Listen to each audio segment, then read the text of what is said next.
Do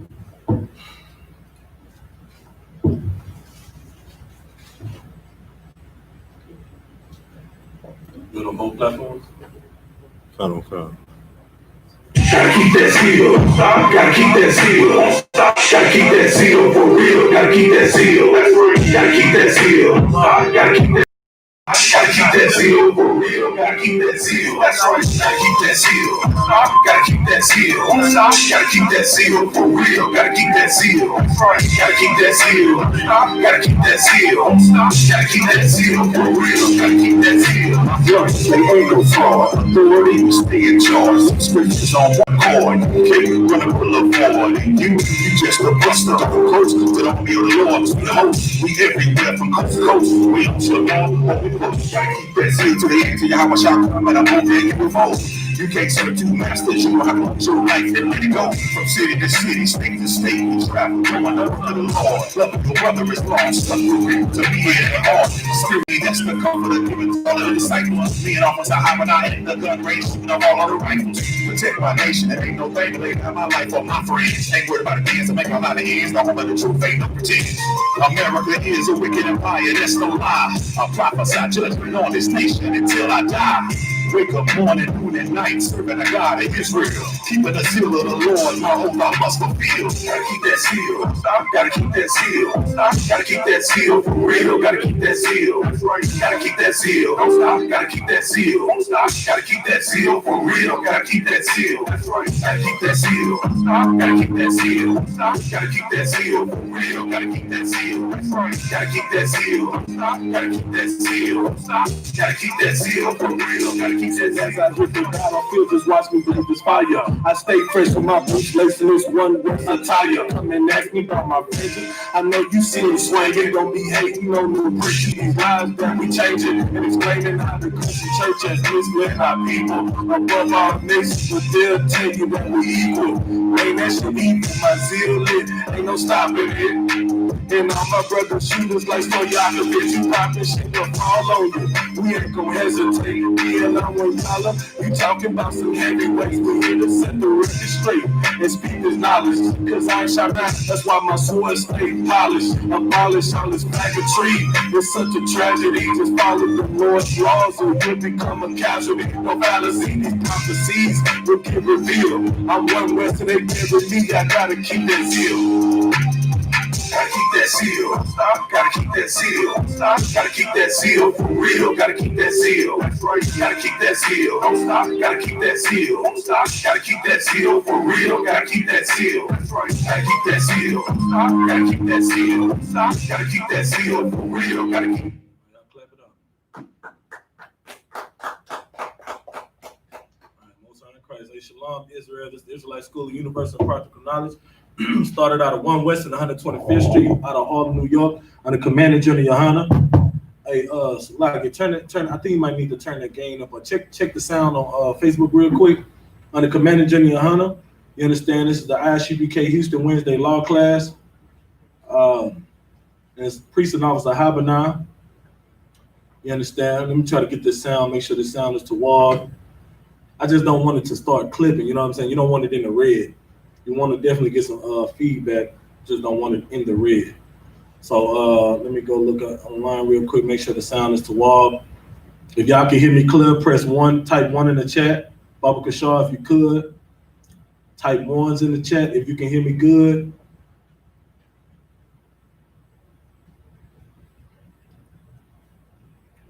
So I'm just gonna wait for these ones real quick, and then you don't want it in the red. It sound good? You know what I'm saying? You don't want it in the red. You want to definitely get some feedback. All right, Most High in Christ. So, all right, we sound good. All right, Most High in Christ. All right, so yeah, you understand this is the I.S.U.P.K Houston Wednesday law class. You with Priest and Officer YAHANNA. Got my boy Officer Ram in here. You understand what I'm saying? On Shamar doing his thing. You understand? We're going to go ahead and rock it out. If anybody have any questions, go ahead and type it in the chat. Don't get to your questions. Also, if there's any questions online, you understand, I'll go ahead and answer questions in the room. Give me the questions in the room first. Con. Uh-huh. If I may, I found two scriptures in the book of Numbers about the fringes. Are those it's a two-part question. Are these the only two scriptures that that show us how to dress? And then the second part of that is showing us how to dress. Is that only the reason for us to I guess to remember who we are? Okay, so let me just the second part to get clarity. So you said, is it solely how I dress to remember who we are? Are you talking about how we dress in general, or are you just talking about what numbers, what the fringes, talking about the fringes? With the fringes. Okay, no sweat. All right, give me Maccabees, First Maccabees chapter 14 and 9. I'm gonna answer the first part first. To the quick answer to his question. So he asked was the scripture about the fringes the only scripture talking about how we should dress? And the answer is no. In First Maccabees chapter 14 and 9, it tells us how men should dress. Also, there's a scripture, you could probably find it, it's not hard to find, where it says, men wear what pertaining to a man and women wear what pertaining to a woman. You understand? That's a scripture on, how we should dress. So you can put it in your precept book. You understand when you get to talking about how men and women should dress according to the Bible and how we dressed of old, you understand? You can pull that precept. So that's a precept. I'm pretty sure there's more. I don't know them offhand, but I do know about this one right here. First Maccabees, read what you got. No sweat. First Maccabees chapter 14, verse 9.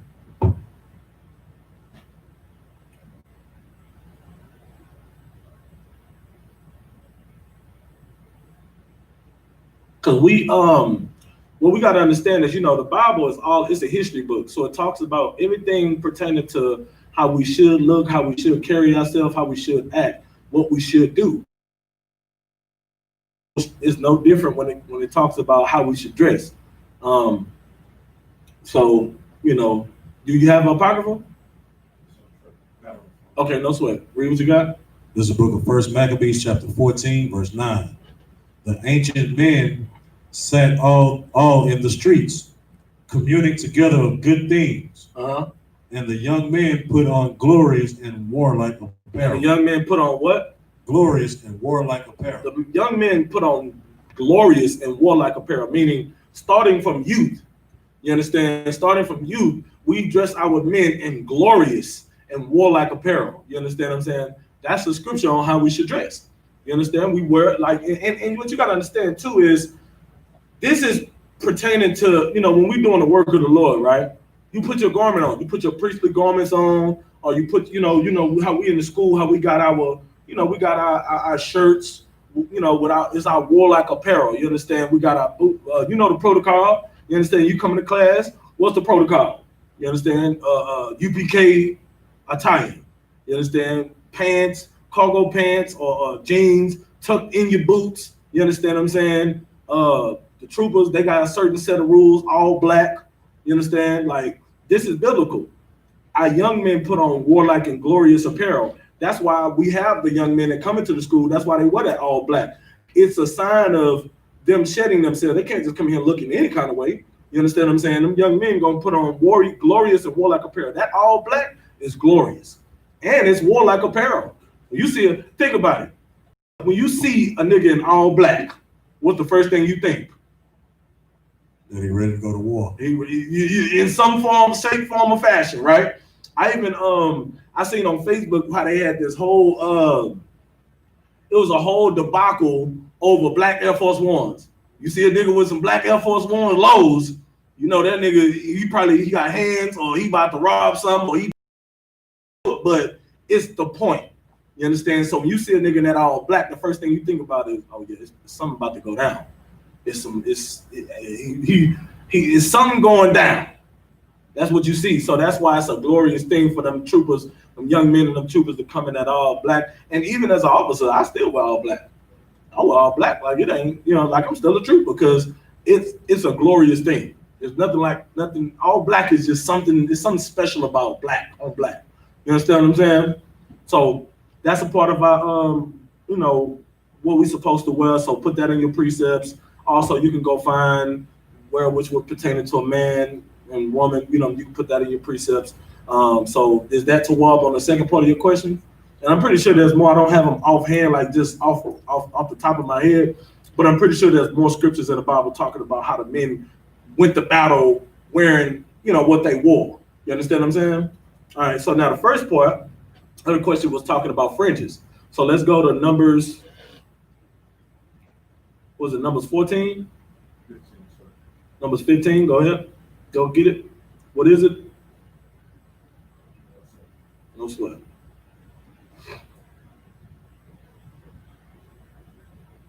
Numbers chapter 15, 38. All right. Book of Numbers chapter 15, verse 38. Go ahead and read. This is the book of Numbers, chapter 15, verse 38.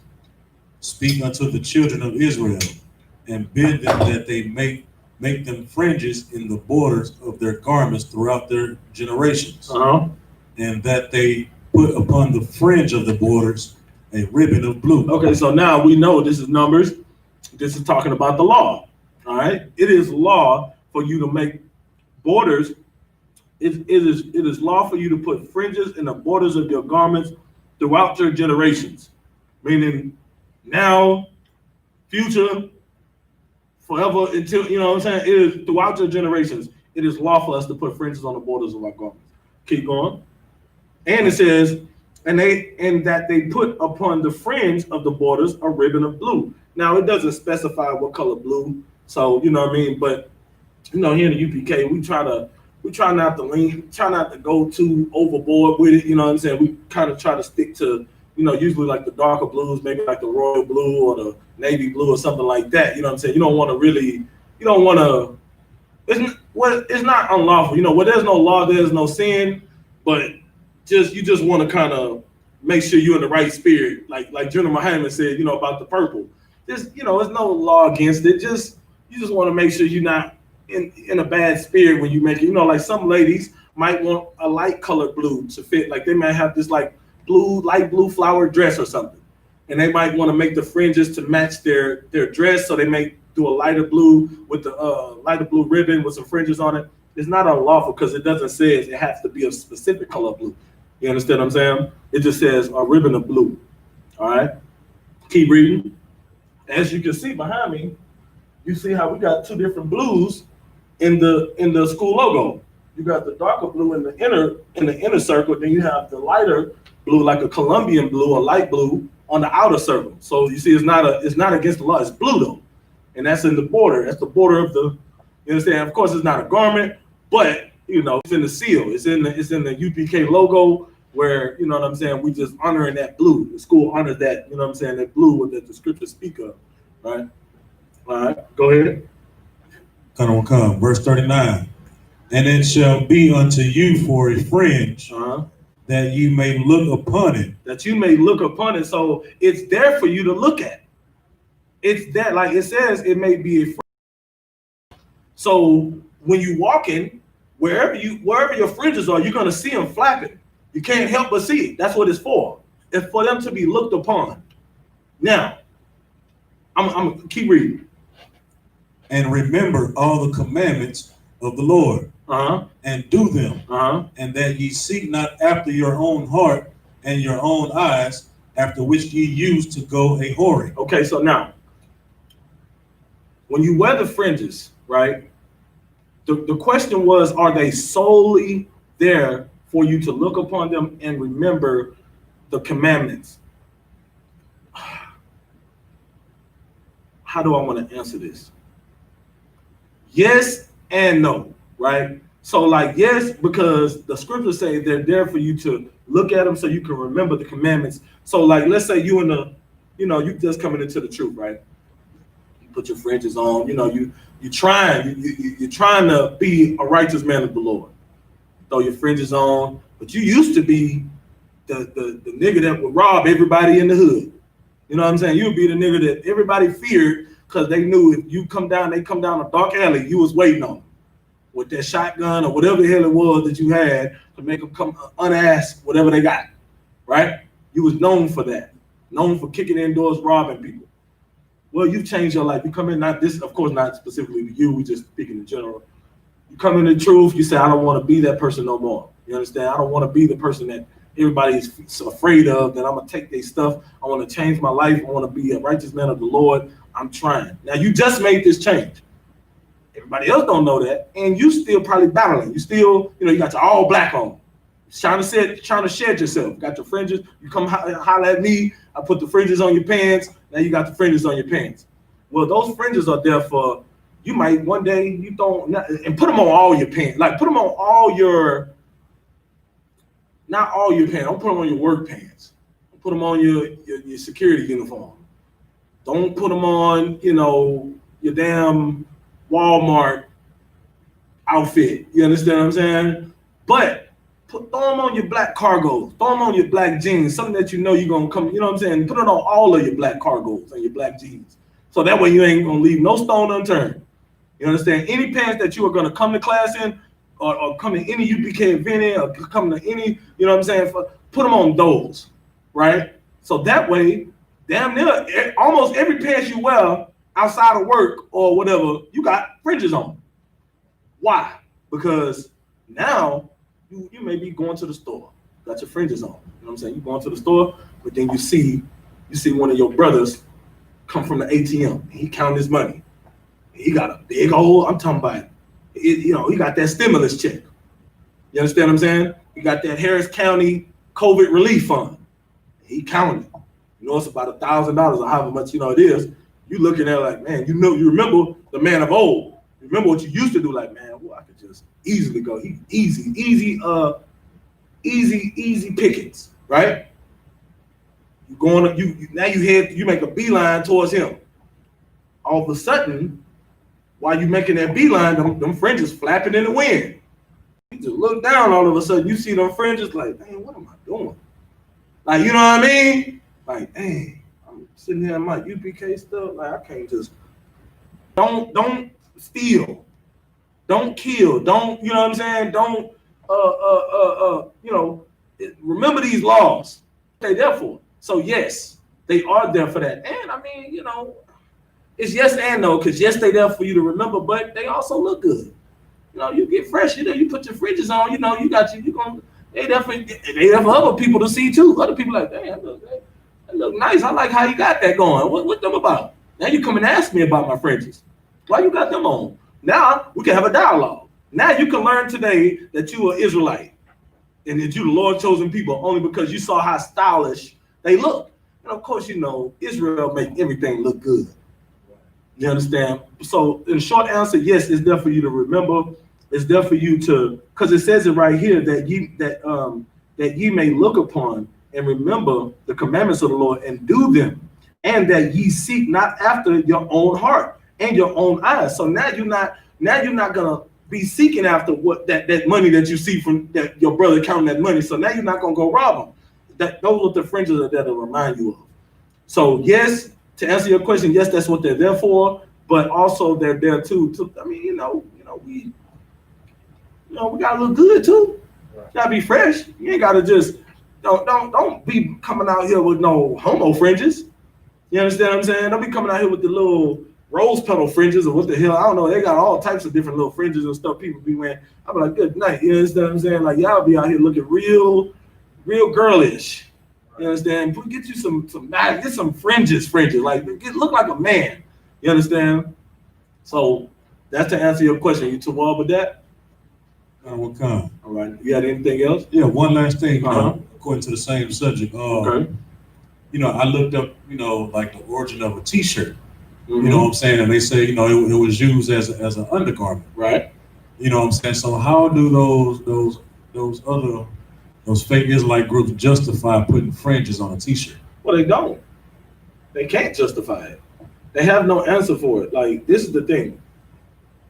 When you're not following, the truth, you're not following the home of the truth, you doing your own thing, you have to stand out. You have to be different in some kind of way, because then people are going to ask you, well, why you not with them? Because if you look the same and you teach the same, then shouldn't you just be with them? But they left us because they didn't want to be a part of us. And the scripture is, I think it's in 1 John or 2 John 2:14 or something like that, where it talks about how they left us because they were not of us. You understand? I'm paraphrasing. But the reason that the whole purpose is because they don't want to be a part of the truth. So think about it.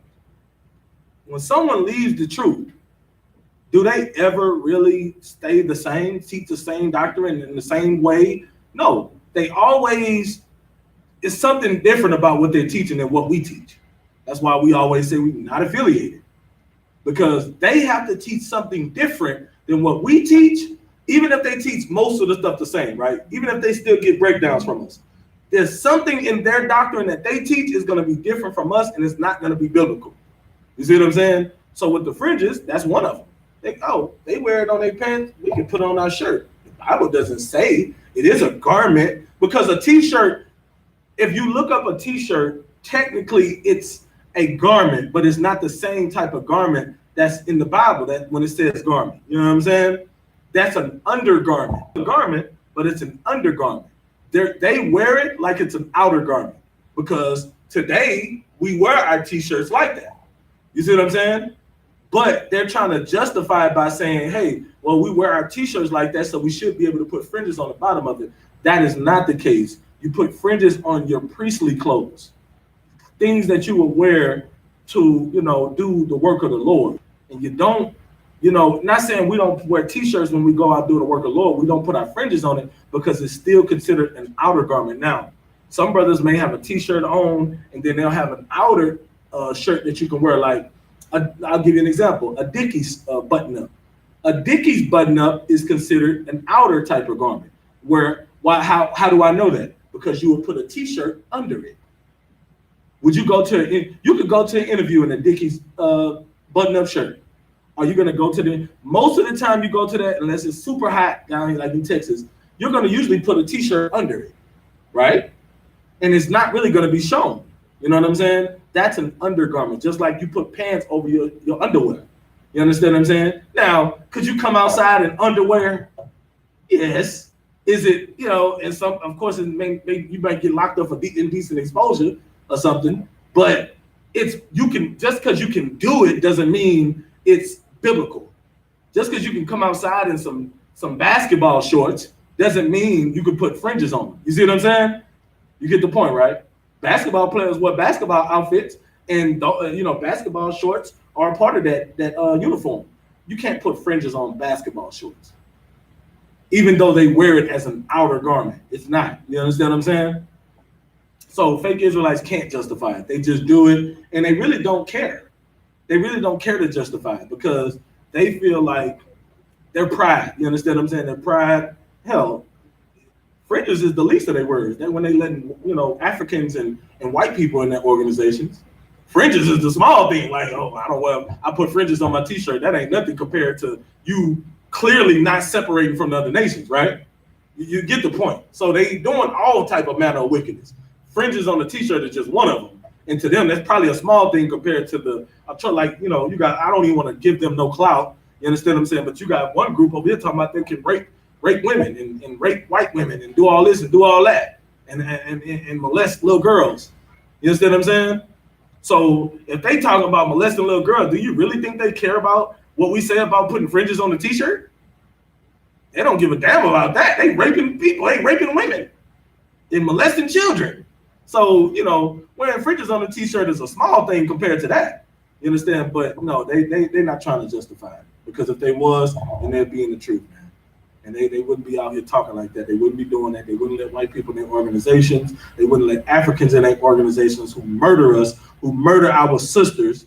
You understand what I'm saying? They have no regard for the truth. They don't care. Their pride, their ego, whatever it is. Commander General YAHANNA has put out the decree. You understand that all camps are to come together. All Israelites are to come together under one banner, like it was.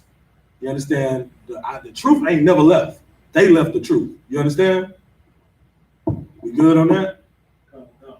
All right, no sweat. All right, can you check Facebook, see if there's any questions? Check YouTube real quick.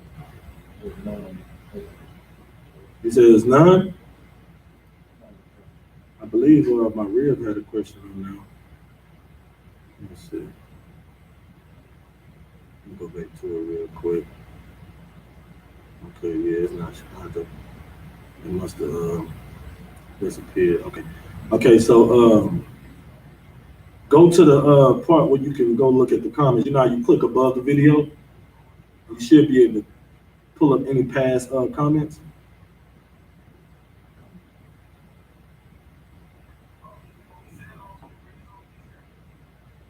You can see it.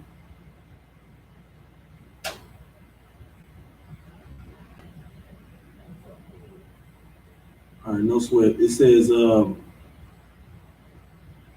Maria Yaitza, she says, Salaki, I don't want, if I may, can I get a breakdown on Ecclesiasticus 41 and 12? Go and get that.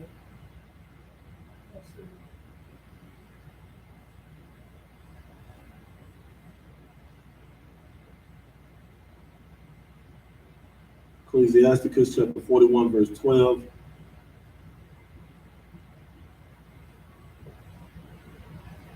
We read verse 13 too.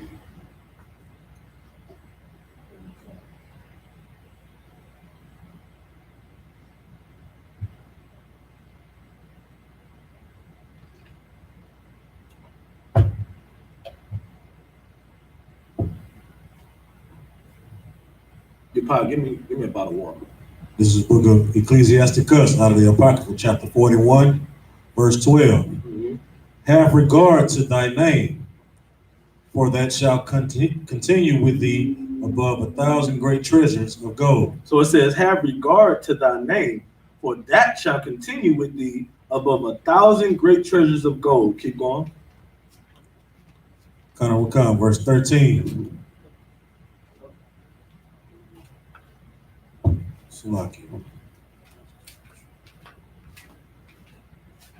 You good? You having trouble with your phone? Oh, no sweat. So it says, verse 12 says, have regard to thy name, for that shall continue with thee above 1,000 great treasures of gold. What do you think that's talking about? When it says, have regard to thy name, for that shall continue with thee above 1,000 great treasures of gold. I guess it's talking about your reputation. Right. So what it's talking about is, you know, it's no different from, okay, you know, when you make a name for yourself, right? You make a name for yourself, that carries weight, and it carries it for a while. So I'll give you a prime example, Jay Prince, right? Jay Prince made a name for himself. You know what I'm saying? He made such a name for himself that his children, you know, it's like they are covered in that realm of respect because of their father. Just because their father's name was so well. Have you ever, I don't know, you know, about anybody else, but I know my father, when he was out, you know, out and about, you know, he's deceased now, but he was out and about. I used to go like Cloverland, and that was his stomping grounds. You know what I'm saying? I used to go to Cloverland when people come up to me like, man, you sure look like Wayne. You sure look like Wayne. I'm like, yeah, that's my old man. Hey, man, your old man used to be, ooh, you know what I'm saying? Like his reputation preceded him, right? And because of that, it hold weight. You know what I'm saying? Even with his son, my brother, the same way. You know what I'm saying? I go to Cloverland and I mentioned Urkel. Everybody, man, I know Urkel. Man, say, that was your brother? Man, say that boy, hey. You know what I'm saying? Like his reputation preceding him. So that's what this is talking about. It says, have regard to thy name, for that shall continue with thee above 1,000 great treasures of gold. Meaning you want to make sure you make a good name for yourself. You want to make sure, I want to make sure when you hear Officer YAHANNA, you know that I am a diligent soldier in this truth. And you know what I'm saying? I follow my orders. I'm hell of a garments. You understand what I'm saying? I make like when you hear Officer YAHANNA, like who did that, man? That's one of these Officer YAHANNA shirts. Man, that thing, look, you know what I'm saying? Hey, boy, hey, Officer YAHANNA, you know what I'm saying? No different with somebody with the music. You understand? Like you hear a name, a rapper name or something, his name is, man, hey, you know, Tupac, you know, Biggie, Jay-Z, Nas, Jadakiss, you know what I'm saying? Like they have a reputation for making fire music. You know what I'm saying? Some of the greatest music ever to hit the eardrum. That's what they've done. They made a good name for themselves. So have regard for your name. That's what this is talking about. Read verse 13. Come, verse 13. A good life hath but few days, but a good name endureth forever. A good life hath but a few days, meaning you're gonna die one day, right? That after you live and you die, your life is over. That's done. But your name can still hold weight even after death. Your reputation can still hold weight even after you die. Your legacy can continue. You understand? So that's what that's talking about, is having a legacy. Make sure you take regard to your name. What type of name are you gonna leave behind? You understand what I'm saying? That's what that's about. All right. Are there any more questions? Let's see. I think we got some on YouTube.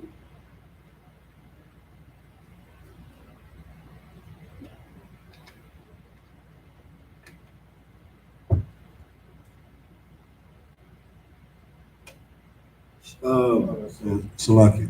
Go ahead. It said from Sheena Ward. Uh-huh. It says, Salakia, sir. Being that the children of Israel suffered the curses in Deuteronomy, are there other scriptures that cut Christianity and prove we are the children of Israel? Are there other scriptures that cut Christianity and prove we are the children of Israel? Okay. Well,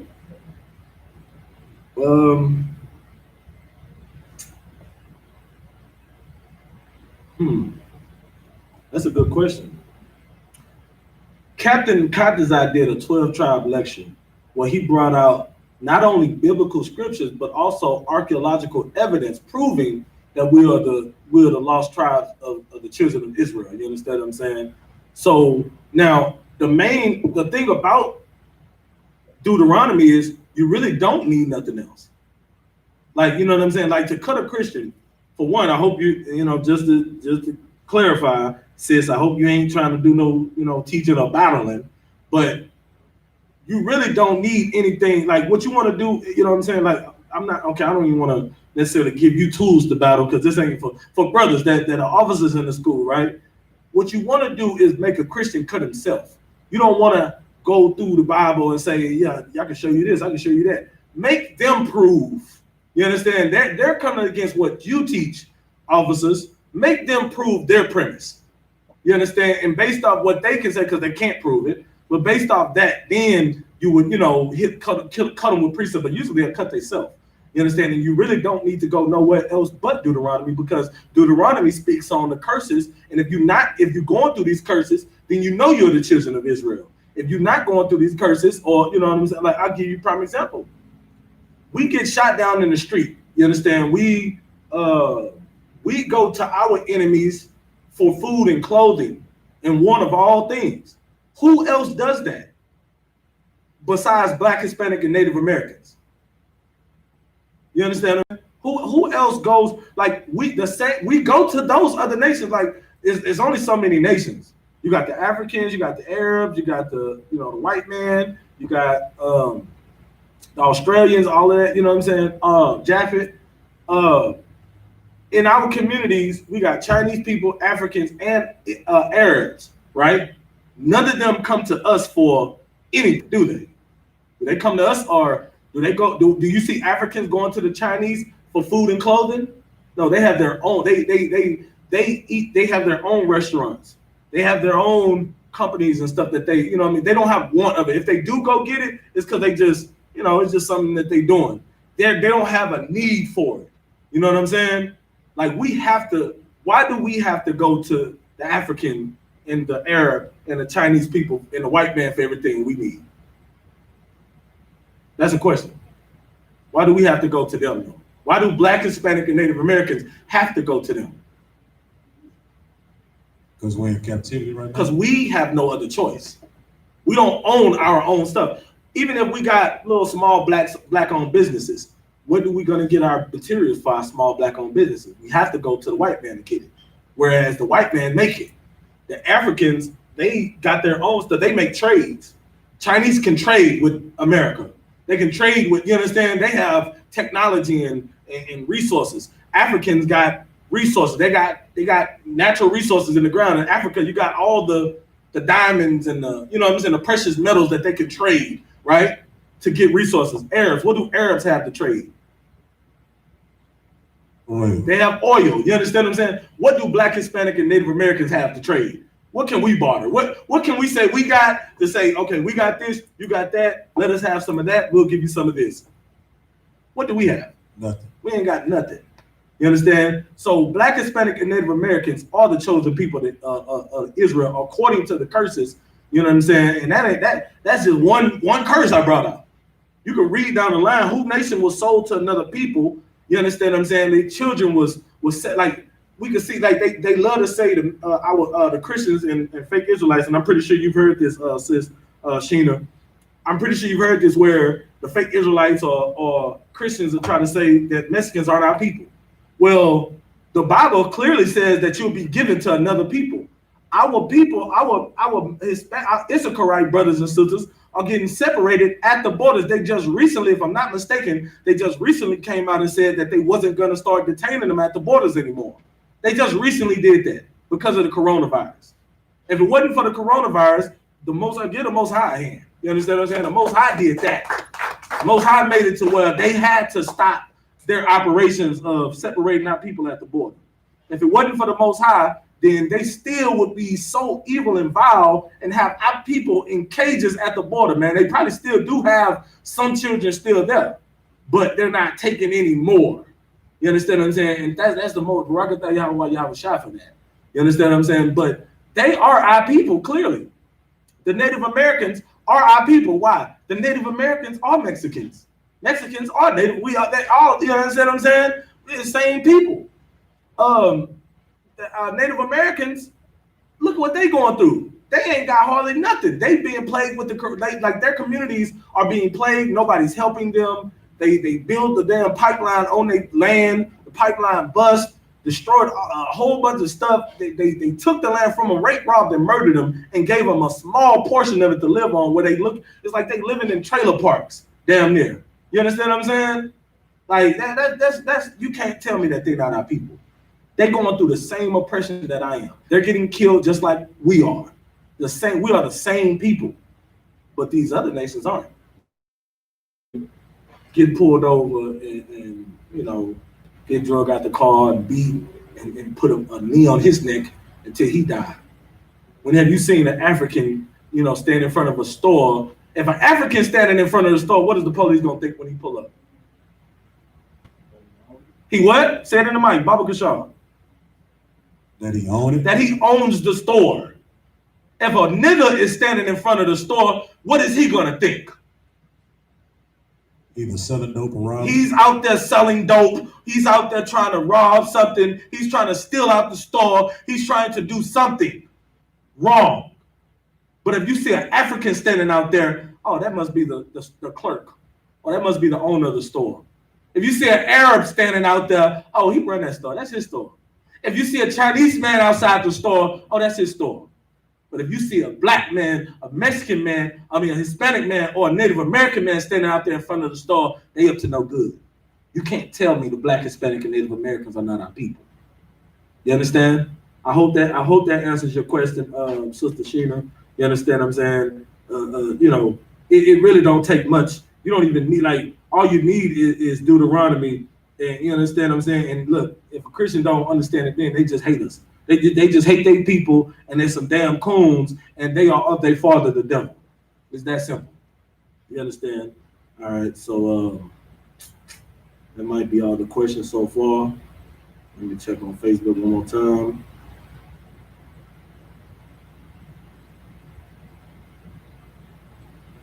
Okay, I think we to Wob. I don't currently see any more questions right now.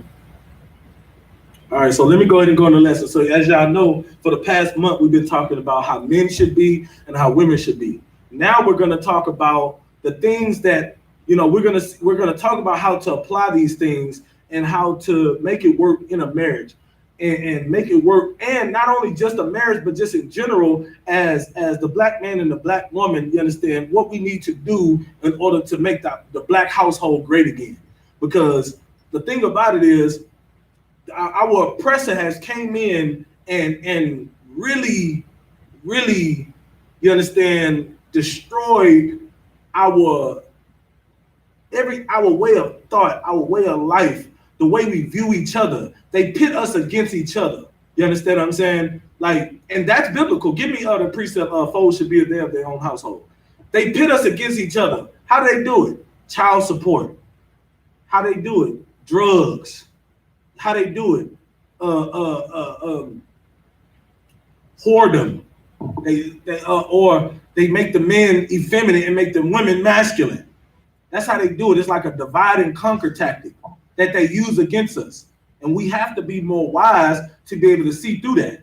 We have to be wise and understand that these people are they're the most subtle beasts of the field. So everything that they do, they're gonna throw the rock and hide their hands and make you look. They're gonna throw the rock, hide their hands. You're gonna look at your brother, your sister, and be like, man, you threw that rock. I didn't throw that rock. Yeah, you did. Man, why you blaming me? Man, because you threw it. Now you fighting. Meanwhile, they look at the fools. They fighting over the rock. I threw that. They don't even know it. Because they view me as the good guy. You understand? That is a perfect divide and conquer tactic. All right, give me that precept. This is the book of Matthew, chapter 10, verse 36. And a man's foes shall be they of his own household. And a man's foes shall be they of his own household, meaning your enemy is going to be right there in your household. Why? Because the true enemy has pitted you against each other.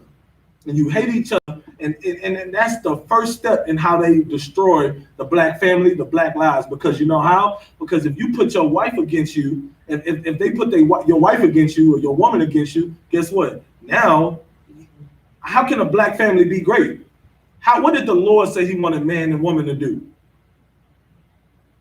Go ahead. Obey his commandments and statutes. And he put man on the earth to do what? One of the first laws, the first commandment given. To be fruitful and multiply. To be fruitful and multiply. Well, if you hate the woman that you with and you hate the man that you with, are you gonna want to be fruitful? You ain't gonna even want to. I don't even want to look at you, let alone have sex with you. You understand what I'm saying? I don't want to make no babies with you. You're a monster. Or she gonna say, I don't want to make no babies with you. You a deadbeat, right? Pitting you against each other.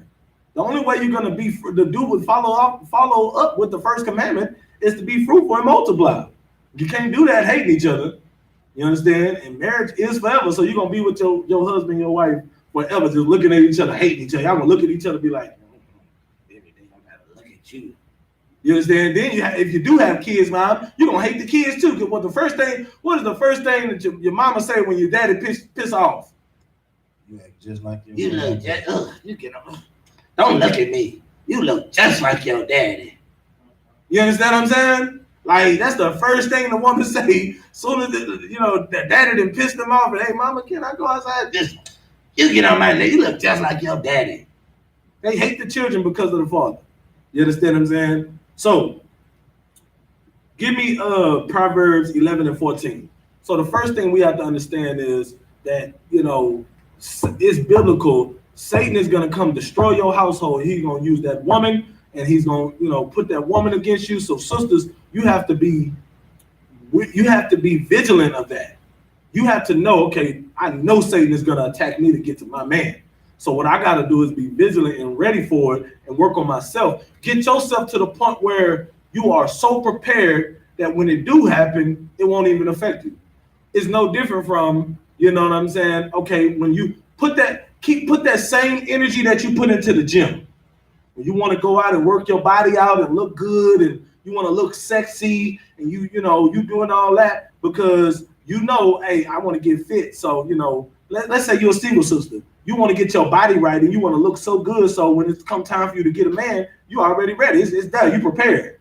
Well, keep that same energy when it comes to when you got the man already and you want to keep that man. Put that same energy towards fighting them demons that you do with, getting your nails done and your hair done and getting your body right at the gym.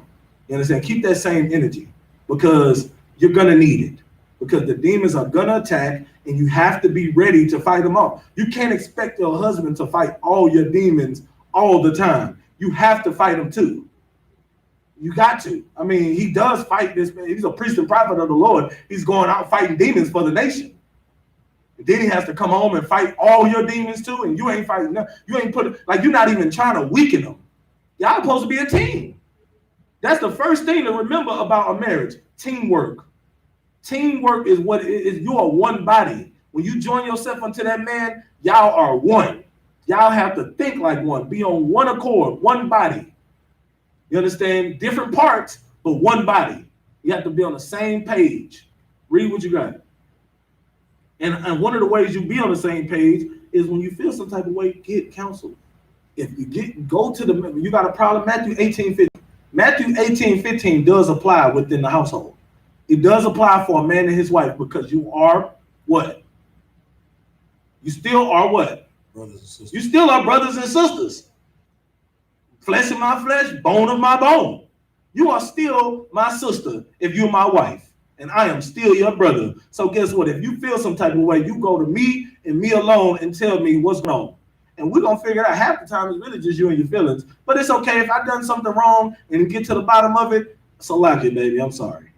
It's not, ain't nothing. Don't be too prideful to apologize to your husband or your wife. You know you was wrong. You know you could have said, sometimes I ain't gonna lie, you know what I'm saying? Sometimes I can be a little tough, you know what I'm saying, on my wives, because I want the best of my wives. I want that scripture we just pulled in Ecclesiasticus about a good name. I want my wives to carry on that name, that reputation that I'm building up in this truth. So guess what? If that means I have to be a little tougher on my wives so that they can, and when I mean tough, I don't mean I'm a drill sergeant, but what I mean is you're not gonna be, ain't gonna be no lacking. It's one body. So if I'm in one spirit, guess what? We moving like a well-oiled machine together. You understand what I'm saying? So if I see weakness, I'm gonna check that demon and get it up out of there so we can be on the same page. That's how I operate. You understand what I'm saying? Now, the reason to do that, and guess what? Even with that being said, you have to still not be a dictator. Like, I may be tough sometimes only because that's love. Correction is love. But when they doing right, when they doing their thing and they doing pleasing things, I praise them. You praise your wife. You praise your women, period. When they doing right, praise the women. You understand? Because that's biblical. When they doing virtuous things, you want to praise them. It makes them want to do more virtuous things. It makes them want to go harder doing it. You know what I'm saying? You reward them when they do right. They get punished when they do wrong. That's what it is. Now, you may not like the punishment. That's the point. You don't supposed to like the punishment. A punishment is to make you do what? Go ahead. To not do it again. Make you stop doing the wrong. That's what a punishment is for. If a punishment was so fun and so cool, then you would keep messing up. So, and praise is to make you what? Continue to do good. Continue to do good. You see what I'm saying? When you praise him, that makes you say, oh, I like when he like this. When he got a smile on his face, he's happy. That's what makes me happy. That's how it should be, sisters. You know what I'm saying? And brothers, don't be that hard on. You know what I'm saying? It's some things, you have to soften up. You know what I'm saying? Don't be a dictator. If you got a good woman and she's trying, be soft. You can still correct her, but your woman. You understand? Just like the men know the men that labor among them. It's a certain brother I may talk to a certain way, and I may not talk to this brother a certain way. Every brother, you handle it different. You can still correct a brother, check a brother without you do it within how they are. You know what I'm saying? Everybody have different personalities. You may not be able to talk. You may be able to talk to me like, how I be able to take that. You understand what I'm saying? Now, of course, if it's a man above, you're gonna take the checking regardless. But I'm just saying there's ways that I think about the men under me. You know what I'm saying? Our job is to serve the men under me. So I'm gonna think about that. Okay, I know that brother, I remember the last time how I said that, it didn't necessarily come out right. So I'm still gonna check him, but I'm gonna do it in a way where he understands that it's love. You see what I'm saying? And because that's how I am. Like I said, you can talk to me. You may be able to talk to me a way where I'm like, it is what it is. And it motivates me. The harder you talk to me, it may motivate me to go harder for the truth. Some brothers need that. Some brothers don't. So you just have to understand it. Just like your wives. Every wife is also different. Your relationship with each wife is a whole different relationship. It's a whole different marriage, right? With this wife, you have to be this way. With this wife, you have to be this way. Ain't no equality in Israel. Ain't no such thing as equality. It is handled separately. You don't treat this wife how you treat this wife because they're different. You treat them according to their works, their personality, and all of that. You understand what I'm saying? Like General Hyman said, you please all your wives. Is that a small thing to do? You're sitting there having sex with all of them. You understand what I'm saying? it ain't gonna be hard to make sure all of them feel loved. So men, do that. Make sure all your wives feel loved, especially if they're doing right. Now they may have attitudes, they do all that. So what? Your duty is to make sure she know that you love her. It's that simple. You understand? So now, if you feeling any type of way, brothers or sisters, what should you do? Get counsel. Read what you got. God, this book of Proverbs, chapter 11, verse 14. Mm-hmm. Where no counsel is, the people fall. So it says what? Where no counsel is, the people fall. Where there no counsel is, the people fall. Go ahead. But in the multitude of counselors, there is safety. In the multitude of counselors, there is safety. What is that talking about? Where there's no counsel, the people fall. In the multitude of counselors, there is safety. It's talking about how, if there's no one to, I guess, I don't want to say mediate, but, give you proper advice, Mm-hmm. you know what I'm saying? Because if you rely on your own understanding, the people will fall. Mm-hmm. But if it's a lot of righteous counselors or righteous advisors around, you know what I'm saying, they'll help everybody, establish a righteous relationship with each other. That's exactly what it is. You in a multitude of counselors that are righteous, that are doing the work of the Lord, that cares about this truth, that cares about their people, and cares about, you understand, receiving that reward of the kingdom. Then they're going to give you righteous counsel on, you have a multitude of counselors so that you're protected. You're under the hedge of protection. You're not going to go out and do nothing stupid. You're not going to go out and, whereas when you was in the world, you might have reacted to something to where it was like, you made the wrong decision. Then you end up in jail. You understand? You might, men shouldn't put their hands on their woman. But guess what? You don't have counsel. You don't have nobody to counsel you. Guess what? She pissed you off, and you drinking and get drunk. You want to go home and put your hands on your woman, do all that. Or women, you shouldn't definitely put your hands on no man. So guess what? You ain't have counselors. You would probably make that decision and go, oh, now all of a sudden I'm bold. Now I want to go put my hands on. You know what I'm saying? I'm gonna go put my hands on him because he pissed me off. Just because you're mad. You understand? What counsel will do is to help you control those emotions. Women have to understand that women you are emotional, and you have to embrace. It's almost like you have to. Don't be in denial about it. Embrace it.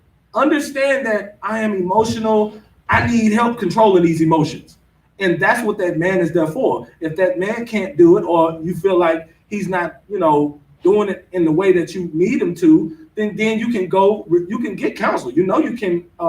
You in the school, then you can request a marriage counsel. You can request a counsel to, General Hyman, or the, starting with the camp leader and go up the chain of command. You can request a counsel, because the counsel is not to make against your husband.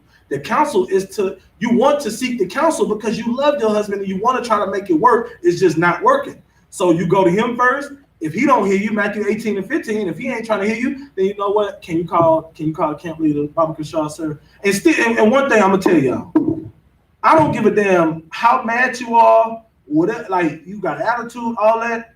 Don't disrespect your husband. You still, especially you're a sister in this school, you don't disrespect your husband. You be a righteous sister of the Lord, and even though you mad, you still say, "Come on, one sir. If you could, Baba Kashaw, sir, can you call the camp leader?" You understand? I just want to, I feel like we talk. I just ain't, getting that understanding where I feel like we had that level of understanding together. If you could, I just would like to bring someone else into this so that in the mouth of two or more witnesses, things could be established. The Bible says, you ain't got to teach him, man, but you can say, Matthew 18:15, I'm just trying to follow protocol, sir, and still be respectful to your other one. You understand? And remember, this is all about trying to make the relationship work. It's all about trying to make the marriage last. If you really care about that man and you want to make the marriage last, you're going to do whatever it takes to make it last.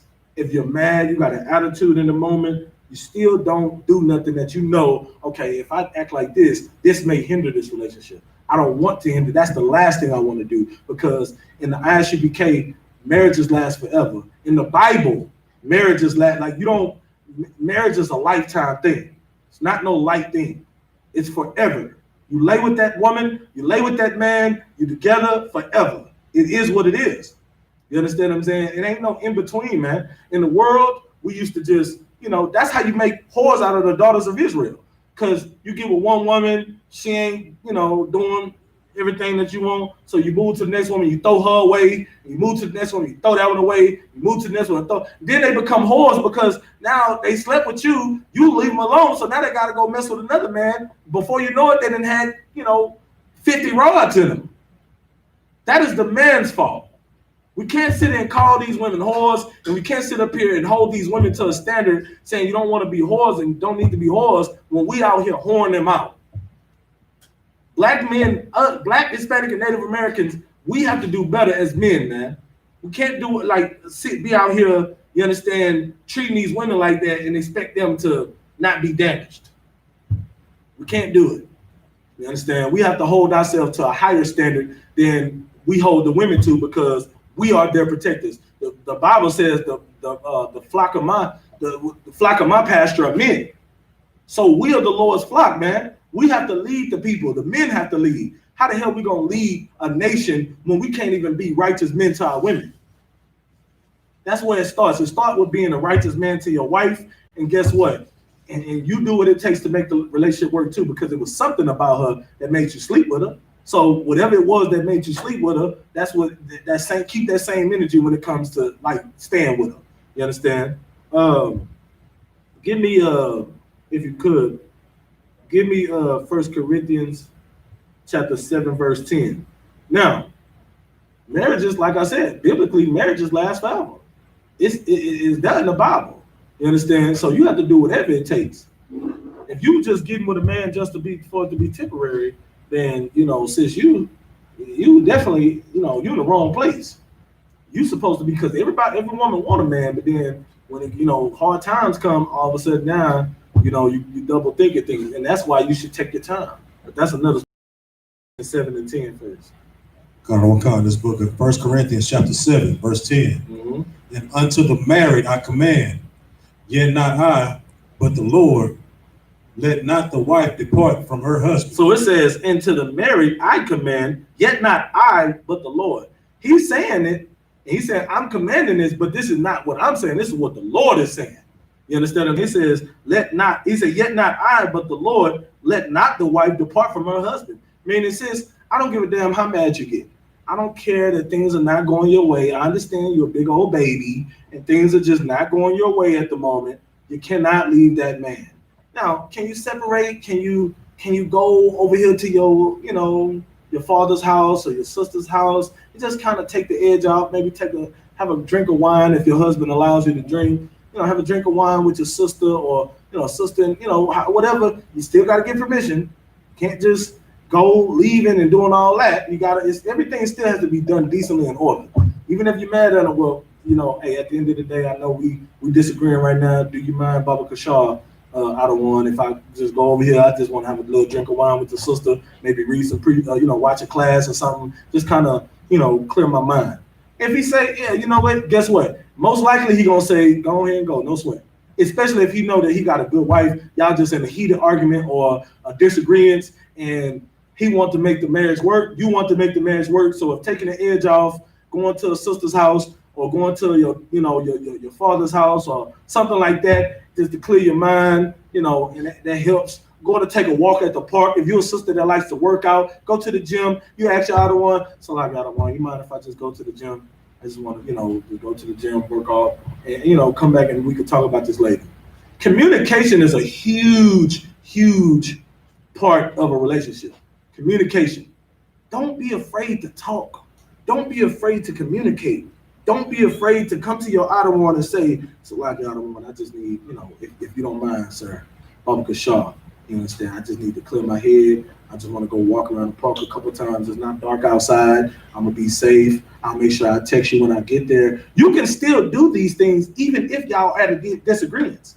Just because, in a way, the reason why I'm saying it like this is because just because y'all disagree with each other or have an argument, that doesn't mean y'all not married. Everybody gets the point, right? Just because y'all have a disagreement doesn't mean you're not married. So guess what? If you have a small disagreement, So what? You still married forever. So in that moment, you may disagree with each other, but you still got to call him out on one. You still got to ask permission because you're still married. After you get married, you know what? You're going to walk off that stuff and you're going to come home. You're going to take you a shower, put on some of that fourth dimension, smelling all good. By the time you come back, you know, some men, I don't know, you know what I'm saying? But most of the time, men don't really hold grudges like that. It depends on the situation. But 9 out of 10 times, if you come talk to him and you be modest and meek and humble in the way that you talk to that man, y'all going to be able to work that out with nothing. It ain't gonna be no problem. Hell, you come back all meat, you cook dinner, you go take your little walk, you come back, you get in the shower, smelling good, you go cook dinner for him, and you still do all that, still saying con out of one con to him. Well, how's he gonna stay mad at that? You know what I'm saying? So like out of one, that was my fault earlier. I just, I was just in my feelings. I had a bad day at work. I didn't mean to take that out on you. You hungry? You want something to eat? Can I do anything else for you? Are you okay? Everything is too wild? Okay. I just want to make sure we good. And it is what it is. The reason why most marriages fail is that pride. Most marriages fail because of pride, because the woman don't want to come to him, and it's hard for her to say, maybe I was wrong, or whatever, and vice versa. Men, if you're wrong, admit it. That's your wife, That's your wife, man. Love your wife. You understand? Read what you got.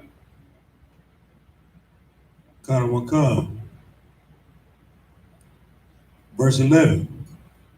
But if she depart, let her remain unmarried, or be reconciled to her husband, and let not the husband put away his wife. So now, if she do depart, let her go. But it says, but she remained unmarried. Meaning, don't chase after her. You ain't like, I gotta go. I just want to leave. I want to separate. All right, baby, no sweat. You want to go? I ain't finna chase you. I'm on west. I ain't even finna be doing no chasing. I love you, and you know what I'm saying? We can figure this out. But if you want to separate, don't sweat. But you still mine. And you still need to check in. I still need to make sure you're good. And it is what it is. Period. You understand? And guess what? It says let her remain unmarried. She better not even think about going to sleep with another man. Because it says, or be reconciled to her husband, meaning you want to take time, you want to go clear your head, or you want to go for the weekend, or you might want to go for a month or so. Get counsel, of course. Get counsel from the camp leader, and you may say, hey, Salakia, sir, I want to talk to General Muhammad. General Muhammad may say, what is best. He might say, I don't know. He might say it's best that sister, you go ahead and go stay over here for a little while, a week or two, clear your head, get yourself right, and y'all, in the meantime, y'all talk to each other. Maybe y'all need some time apart. Talk to each other, check in with your husband, woo, and then after a certain period, and y'all feel like everything is okay, come on back home. You may need that, but you better remain unmarried. You better not sleep with another man. And brothers, if she decide to go, don't just be, all right, you want to go? Bye, bitch. Don't do that. Don't you ain't mine no more. I ain't want you anyway. Don't do that, brothers. Don't do that. Because you're destroying that woman just because she wants to separate. Say no sweat. Like don't get emotional. Like let her do the emotional thing. Don't get emotional. Make a phone call. Hey, so like you said, Maria tripping. She want woo. It is what it is. Get counsel first. Get counsel, and then if he say, look, let her go out. Let her get some time. Calm concept. And woo, all right, you do your thing. Just check in with me, and I'll be here when you're ready. When you're ready to talk. And let her go. Let her do her thing, man. And still check on her. If she call you saying she feel unsafe, go check on her. Go still perform your duties as a husband. You don't have to live together to be married. Everybody understand it, right? Y'all understand? You don't have to live together to be married. All right, keep reading. And let not the husband, verse 12. But to the rest speak I, not the Lord. If any brother hath a wife that believeth not, and she be pleased to dwell with him, let him not put her away. Now he's saying this is not the Lord saying this. This is me saying this. So he's speaking like, okay, the Lord ain't say this, but I'm telling y'all, if you have a wife that be pleased to live with you, but she don't believe, look, don't put her away. That's your woman still. You understand? And it's a reason why he's saying that. Keep reading. And we'll come. Verse 13. And the woman which hath an husband that believeth not, and if he be pleased to dwell with her, let her not leave him. So now, same thing. You know what I'm saying? If the woman have a husband that don't believe, she in the truth and he not, and guess what? He don't want to leave her though because he love her. He don't want to leave her. He just don't want to come into the truth yet. It's fine. No sweat. Don't put him away. Don't try to leave him. Don't be coming into school trying to, you see these priests and prophets, you know, I know you see, you know what I'm saying? Yeah, you might see Officer Ram and be like, I need to get me a, you know what I'm saying, a man like that. I understand, and I do want him to get some, but you got a husband, sweetie. You understand what I'm saying? You got a husband. I know you might see these priests, and you're gonna want one because we are mighty men of the Lord. You understand? And it's okay to feel away, but you got a husband. So you know, sorry to inform you. You gotta make it work with your husband. You can't. We don't whore out the daughters of Israel. So we're not gonna mess with you since you're married.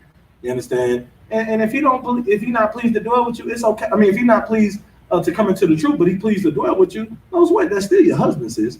So what you do is go even harder for that man, because you know he's a man in the world. So when you go home, you still say con out of one con. Do it even more so. You still cook him food. You understand what I'm saying? Now, anything that's unlawful, if he trying to get you to cook him some pork chops, and you know what I'm saying? He trying to get you to cook some damn pork chops or chitlins and crap. You understand? You respectfully, Salaki Adawan, you know, I can't do that. I ain't know. With all due respect, I don't sin. And I'm not finna cook an unlawful meal because I followed the law, statutes, commandments of the Lord. If you want that, you're gonna have to go get that on your own. I'm not cooking that. With all due respect, I'll cook you anything else, anything lawful. You understand? And call your camp leader. And you know, that's what counsel is for. And the multitude of counselors, their safety. You understand? There's ways to do everything. Don't just be, you want to eat that bacon. We don't eat that bacon. You know, the Bible say you trying to go home and battle your husband. Some of you sisters be wanting to battle. That would be asking for precepts. No, man, don't go home battling your man just because he ain't in the truth. Your goal is to get him in the truth because you love that man. You got with him, right?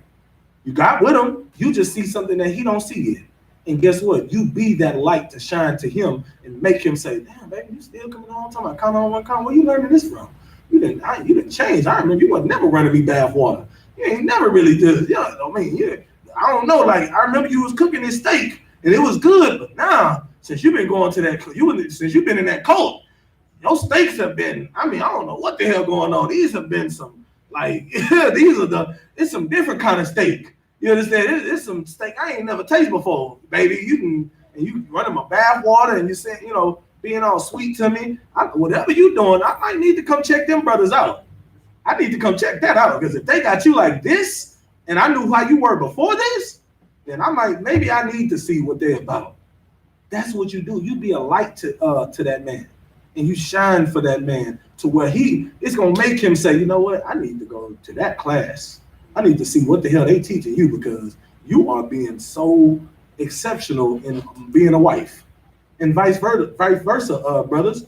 You let your light shine on that woman, man. That woman is destroyed. You understand? You got with her. Why did you get with her if you didn't want her? You got with her. You wanted her. You want her even more so now. You come to class and you be that man that changed because she may think before in the world you was Tyrell. Over there, whatever the hell you was deadbeat sitting at home all day playing video games, not trying to do nothing, not protecting her. You understand? Like, not doing nothing that you're not performing your duties. It ain't got nothing to do with money. I want to make that clear. It has nothing to do with money.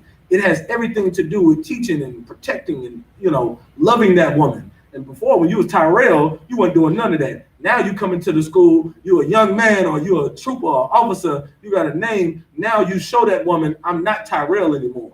And I don't know if it's any brothers watching this Tyrell. I just came up with that name. But you're not Tyrell no more. You understand? You are officer, trooper, young man, such and such. And you are a different man. You show her that different man. You show her that you can protect her. You show her that she is safe with you. You teach her and correct her and love that woman. You understand? Because we teach you how to love that woman. You love her how you were taught how to love her. And that way, she's going to be like, hey, man, I don't know you. Something about it. it's something about your whole demeanor now. You different. You like Oreo. I like that. I need to see what these classes talking about. You know what I'm saying? That's what it's about. Keep reading. Verse 14. For the unbelieving husband is sanctified by the wife. That's why the unbelieving husband will be sanctified by the wife, meaning eventually he might come to class. Eventually, if you keep letting your light shine and saying con out of one con to him, he gonna be like, damn, like how can I just be treating you like this? You have been a jewel in my life. You understand what I'm saying? Like, I'm treating the wrong person messed up. I need to go to this class and see what this is about. And guess what? He comes to enough classes, guess what? He's going to be in all black. Boots, shirts, pants, headband, and scarf. You know what I'm saying? Pants tucked in boots, in class saying con out of one con. You just keep on letting that light shine, man. You pray for that, man. You go face the east, you cover your head, and you pray. You understand? That's what you do. Keep coming to class, and you pray to the Most High that the Lord has mercy on him to bring him into this truth. That's what you do. But you keep being a good wife and keep getting counsel. Keep going. Con to one con. And the unbelieving wife is sanctified by the husband. And vice versa. That wife is sanctified by you, meaning what? Eventually, you keep being a priest and prophet of the Lord, or you keep being a young man, a trooper, working diligently, showing her your work ethic, showing her, you saying con out of one con to the man above you, carrying out orders, doing this, doing that, being a good soldier, being a good warrior, being a protector at home, being a good man to her. Show her something that she has never experienced in her life. Show her a man that she's never seen before. All these other men has treated her like a slut. And you come along and treat her like a priest, treat her like a trooper, treat her like a warrior. You understand? A mighty man, and protect her and love her and them kids. And you show her a different man. Now she's gonna be like, hey, you know what? Hey, whatever they doing, I don't know what they teaching, but whatever they teaching, it gotta be something good to turn you, because you was nothing at first, and now you are something. And that's gonna make her come in class. Next thing you know, she gonna be coming to class and the head wrap and all the brothers, hey, Most High Christ, damn right, hey, sin shalom. You know what I'm saying?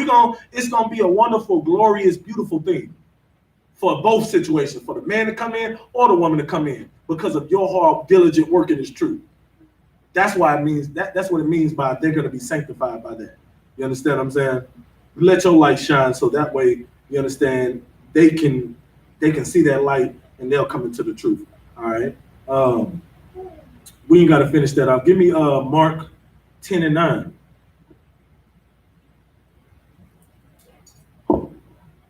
This is the book of Mark, chapter 10, verse 9. Mm-hmm. What therefore God hath joined together, let not man put asunder. What therefore God had joined together, the power had joined together, let not man put asunder. Don't let nobody come. Like, you know what I'm saying? You got your you got your little homegirls in your ear, like, girl, you gonna let him he got them multiple wives? You believe in that? You let your cousins and your sisters and your family members in your ear, like, you gonna let he just? We weren't raised like that. We weren't raised like that. Ain't I don't know. You gonna let that's a cult he in. You gonna have your children out that? That's what and then next thing you know, now you leaving that man because they all in your ear. Read that again. Wherefore, what therefore God hath joined together. So make sure you say the power when you see that word God. Say it as the power. What therefore the power have joined together, let not man put asunder. Right, let not man put asunder. Like you can't change. Look, the Lord, you got with that person. The Lord did that. Don't let nothing come in between that. You understand? Pay attention to me. Don't let man come in between that. You understand? Keep reading. Verse 11. And in the house his disciples asked him again. That's verse 10. Oh, you want to read 9 again? No, that was you said verse 11. That's verse 10. It's like in verse 10. And in the house his disciples asked him again of the same matter. Mm-hmm. And he said unto them, whosoever shall put away his wife and marry another committed adultery against her. That's adultery. Adultery is not a man having more than one woman. That's not adultery. A man can sleep. A married man can go mess with a single woman. That's not adultery. Adultery is if it says if the man put her away and marry another, meaning I'm with you, but I leave you to go marry another. That's adultery. Why?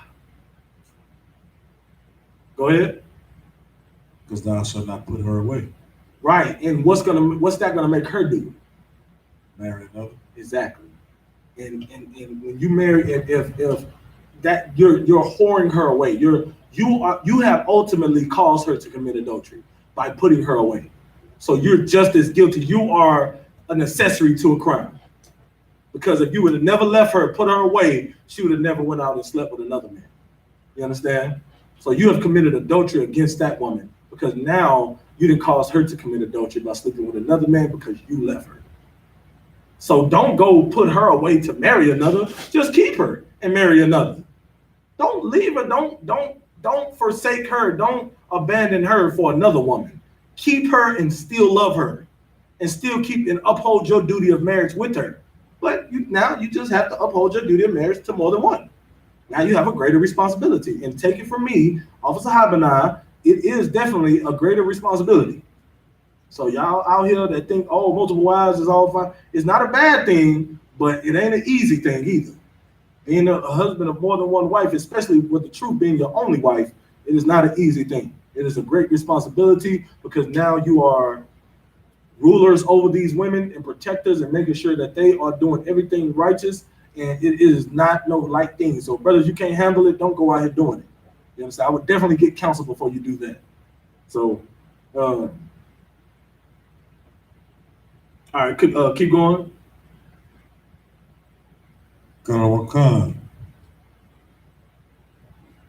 Verse 12. And if a woman shall put away her husband and be married to another, she committeth adultery. Now, if you leave your man and you go sleep with another man, you have committed adultery. You understand? Now, you being a whore, you have committed adultery. Don't be a whore. Now, give me Jeremiah 17:9. Don't be so quick to marry. Take your time, brothers and sisters. Don't rush it. You see, just after a month, you just feel like, oh, this is the one, and you just want to sleep with her. No, don't do that. Don't rush it. That's why the school has a 6-month rule.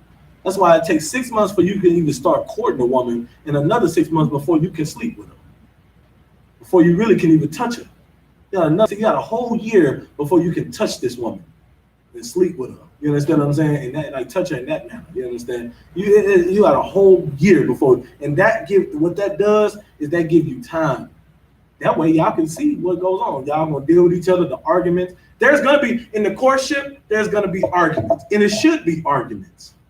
Why should there be arguments in the courtship? It should be some strong arguments too. Like y'all should make each other, like, I ain't gonna give up the game, but it should be some arguments in the courtship. Why? Go ahead. I guess to test to see if they. You damn right. If I gotta test you. I gotta see if you can handle it for down the line, because we're gonna argue. In relationships, you're gonna argue. There's gonna be disagreements. You want to see how she's gonna react, and she needs to see how you're gonna react. You understand? Are you gonna turn into Tyrell again and slap the mess out of her? You understand what I'm saying? Like, you need to bring that shit. So, like, excuse my language. You need to bring that shit out. If she's gonna turn into a full-fledged dragon like off Game of Thrones, if she's gonna turn into one of them that just like to just burn up innocent people, you're gonna turn into a full-fledged dragon. You need to be able to see that, brother, before you decide to make a lifelong commitment with this woman. Don't just look at her beauty and be like, oh yeah, this the one. Don't give it a week and just be like, I think this the one. Hey, Officer Ron, hey man, sir. Hey, I think this the one. Hey, I really, really think this the one. Don't do that. Go ahead. Yeah, it's wise to do that because, you know, it's just like a relationship in the world. Like when you first start talking to somebody, like the first 2 months, you know what I'm saying? Y'all can't get enough of each other. Y'all on the phone all day. Mm-hmm. You know what I'm saying? To the sunrise, and you be. So, like, if I could, not to cut you off, the water down, went the wrong damn pipe. But man, listen, the first month of the relationship had you doing some weird ass stuff. You understand? How you sitting all on the top of the roof on the phone? You listen. You be in all weird positions. You all upside down in the bed on the phone. They like, yeah, baby, you know what I'm saying? You like you doing some stuff. You going to take walks. You like I'm like you know what I'm saying? Look, a brother like me, I don't barely you know what I'm saying was walking. I'm fat as hell. Now all of a sudden you taking a walk down the street. You going? Oh, you find yourself in a whole other neighborhood on the phone and forgot you was walking. Now you get off the phone. You be like, damn, I gotta walk back. You know what I'm saying? That's what happens. In the beginning of the relationship, it's just such a new experience, and you're like, oh my God, this is the one, and do-do-do, and do-do-do, you know, not to cut you off, but man, that's heavy as hell. Like, you know what I'm saying? You really be out here just nose wide open. You know what I'm saying? Men and women. I know sisters be head first. No, oh my God, don't let the brother be cold with the words like myself. You know what I'm saying? You just saying all the right things, and you see her nose gonna be wide open. Don't be so quick. Go ahead and finish your points. I love it. Yeah, come. You know, just like that. You know, you saying all the right things. She's saying all the right things. Mm-hmm. You know what I'm saying? Then after y'all finally, you know what I'm saying, go ahead and make that commitment or whatever. That's when you find out if she's a dragon or not. Right. Or that's when you find out he's a woman beater or you know stuff like that. Feminine and all that. Down low homosexual. Right. Yeah, like you know what I'm saying. With the brother, hey, what you brought out is so heavy because that's exactly what happens. You know what I'm saying? The true person is hidden until you lay with them. Yes, you ain't got no choice but to deal with it. Yeah, it's too late. You understand what I'm saying? That is so heavy, man. I mean, good night. Like, Lord knows how many times I was younger, and I mean, listen, I would do all type of stuff, you know, for the woman. I travel across the whole city on bus just to come see you. You know what I'm saying? Like, you know. Listen, and I done definitely had women doing some crazy things just to see me. You understand? That's how it is in the beginning, man. What you want to do, you can still have those type of conversations, but just take a longer period to really, really solidify it. You know what I'm saying? It's not a sin. It's not against, you know, the school protocol to go find a husband or wife outside the school, but it is advised that you definitely get counsel and definitely prefer, you know, a brother or sister in the school. Follow the protocol. You know what I'm saying? And even if you do get a sister outside the school or a brother outside the school, you still want to make them wait. Get to know the brother. Get to know the sister. Don't go out and do it. You know, I'm pretty sure counsel would tell you don't even do it. But, you know, get counsel, man. That's just the most important thing. All right. So give me Jeremiah 17:9. Come on. This is the book of Jeremiah, chapter 17, verse 9. The heart is deceitful above all things and desperately wicked. Who can know it? What is your heart? Your mind. Your mind. Your mind is deceitful above all things and desperately wicked. Meaning it's gonna lie to you. You in your mind, you're like, man, shoot off the oven. I think this the one. You think it's the one. Your mind is playing tricks on you because you only been knowing her for 2 weeks, and she may look good, and she may smell good, and she may say the right things. Her voice is all you know, got that nice voice. It's all soft, and you know, she coming to you all humble. And then next thing you know, you think your nose wide open for her, or sister, your nose wide open for the brother. You know what I'm saying? You think that's the one. Your heart is deceitful above all things. You are lying to yourself because you want it to be the one. You are telling yourself this is the one. It's got to be the one because every other one hasn't been the one. This got to be the one. Everybody else has treated me like a whore, treated me like crap, treated me like this, treated me like that. This got to be the one. And you're going to tell yourself every time, make sure it's the one. Take your time. Even after a year, if you don't feel like it's right, request more time. Can I just, I enjoyed the brother, you know, company and his conversation. I just feel like we need a little bit more time. Is there a way we can extend the courtship? And if that brother really, really likes you, guess what? He gonna agree to it. What happened to what did Jacob do? Jacob worked 14 years for Leah. Or Rachel, Salakia. He worked 14 years for Rachel. He wanted Rachel. He got Leah in 7 years. And he was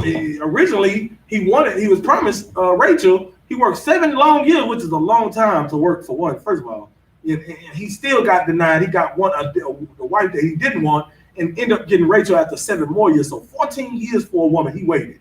So guess what? It ain't no thing. If you really like the sister, if you request a little bit more time, or she requests a little bit more time, You know what I'm saying? I don't know if I've never been through that situation, so I don't even know what the protocol is on that. But if you feel like you need more time, speak up and say that. You understand what I'm saying? And if y'all like each other, it shouldn't be a problem.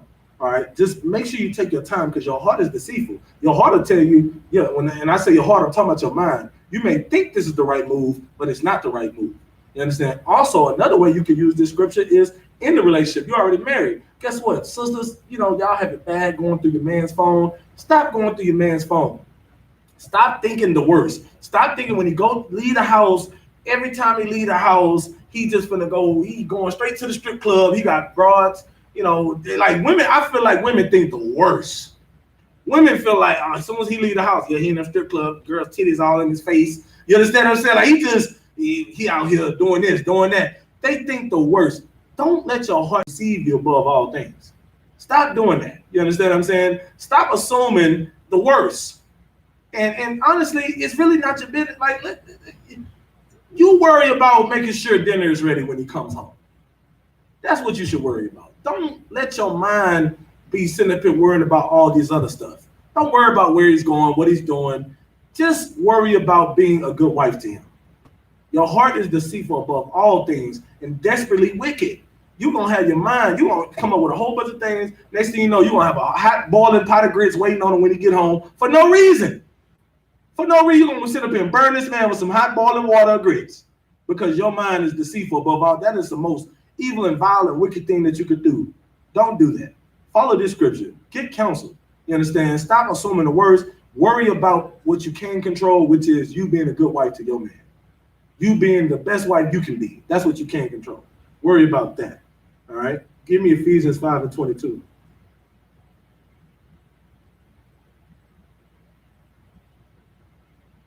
Now, after you finally ready, after y'all vetted each other, y'all took y'all time, y'all went through y'all courtship, and you now you know this is the one. Okay, no sweat. This is what you do, sisters. This is the book of Ephesians, chapter 5, verse 22. Mm-hmm. Wives, submit yourselves unto your own husbands, as also unto the Lord. As who? As unto the Lord. As who? As unto the Lord. Wives, submit yourselves to your own husbands as unto the Lord. I ask this question all the time because I be wanting to know, like, how y'all feel. I tell you, I ask them this all the time. If the Lord was standing in front of you, would you be rolling your eyes? Would you be acting this way? Would you not say con out of one con? Would you be smacking your lips? Would you be like, would you be doing all that if the Lord was standing in front of you giving you an order? Like, you damn right. Read the scripture again, Ron. Con. Wives, submit yourselves unto your own husbands, as unto the Lord. As unto the Lord. So if you wouldn't do it if the Lord was telling you to do it, if you wouldn't act like that as if the Lord was commanding you, then don't do it with your husband. You treat your husband, listen, you serve your husband, man. You lay with that man, you submit to that man. He is to rule over you. Genesis 3:16 for a precept. He is to rule over you, man. You understand? Rule over means you are subjected to him and whatever he wants. Your desire shall be unto your husband. Proverbs 31 says, for his heart safely doeth he trust in her, for he shall have no need of spoil. He shouldn't have to go out here and rob and kill and murder for spoils, for money, for anything that he wants. You should be there for your husband when he needs it. You understand? Be a helper to him. Right? Keep going. Verse 23. For the husband is the head of the wife. The man is the head of the wife. The husband is the head of the wife. Go ahead. Even as Christ is the head of the church. Like Christ is the head of us. He is our what? And he is the savior of the body. He is the savior of the body. He is our king. You understand what I'm saying? Yahawashi is our king. And he is the savior of the body, which means what? What did he do to save the body? Sacrifice himself. He sacrificed himself. So guess what? Your husband will sacrifice himself for you. He will die for you, just like Christ died for the church. So guess what? You reverence him just like Christ. How you look at Christ as a king, you treat your husband like a king. You be subjected to him because he is like your savior. What I mean by that is, no, he's not Yahawashi, but he is here to make sure that you also that you also make it to the kingdom. He's here to make sure he correct you and have you walking in the right way, in the right path, to take away your reproach. So in a way, he did save your life. Everybody understands? That's the way he saved your life. He saved your life by bringing you into the truth and being a righteous man and correcting you because he loves you. So guess what? You treat him just like you would. You treat a king. You treat your husband like you treat a king, man. Keep going.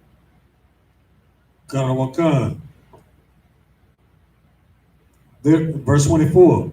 Therefore, as the church is subject unto Christ, so let the wives be to their own husbands in everything. And to some things. Everything. And not just what they want to be subject unto. In everything. You just like you are subject, just like we are subjected to Christ, meaning when Christ come back, we are going to be under his rulership. He is going to rule over us, tell us what to do, and we're going to say, come and get it done. No excuses. No, we ain't finna be lagging around. We ain't finna play with Christ when he come back. We're going to be like a well-oiled machine following orders. So guess what? You be subjected to your husband just like we are subjected to Christ. In everything, not some things, not what you want to be subjected to. You want to be subjected in the bedroom. You love to be under his rulership then. You want him to do all types of things to you in the bedroom. Your wish is his command. You understand? I mean, his wish is your command. Whatever he wants, you'll do it to please him in the bedroom. Why the hell you can't do it with anything else? You open your legs to him, but you don't want to be you don't want to be under subjection to him. Well, don't open your legs to a man if you don't want him to rule over you. If you do open your legs to him, you treat him like a king, man. Because it's better. He's a priest and prophet of the Lord, or he's a man in his truth. You know what I'm saying? Truth is on up. If he's a man in his truth and being righteous, you should treat him like a king because he deserves it. Because guess what? He's going to treat you like a princess. He's going to love you, protect you, die for you. And most importantly, live for you. And teach you and show you how to be a princess that the Lord, he's going to teach you how to be a woman that the Lord can look upon and say, yes, well done. The Lord will be pleased with how you act, your meekness and humbleness and you know, that type of adorning. He's going to teach you how to do that. He's going to get you right so that so you can be pleasing, you can be a gift of the Lord. You understand? All right, go ahead. Husbands, love your wives, even as Christ also loved the church. Now, husbands, you ain't excused for this, brothers. You know what I'm saying? Love your wife like Christ loved the church. And he did what? Gave himself for it. So guess what? They're going to be in subjection to you, Akim. You understand? They're going to be in subjection to you. They're going to let you rule over them. They're going to treat you like a king. Well, guess what? You act like a king to somebody who's, what does a king do for his people under him? He looks out for them. He protects them. You know what I'm saying? He feeds them. He makes sure that they are safe under his rulership. So guess what, brothers? You got to make sure your wife is safe under your rulership. You have to make sure she is taught the right way. You got to make sure that she's protected. You got to protect her. You got to be there for her. And if need be, you got to do what? Give Slakia. Just read it how it is. And gave himself for it. You got to die for her if need be. That's what you got to do.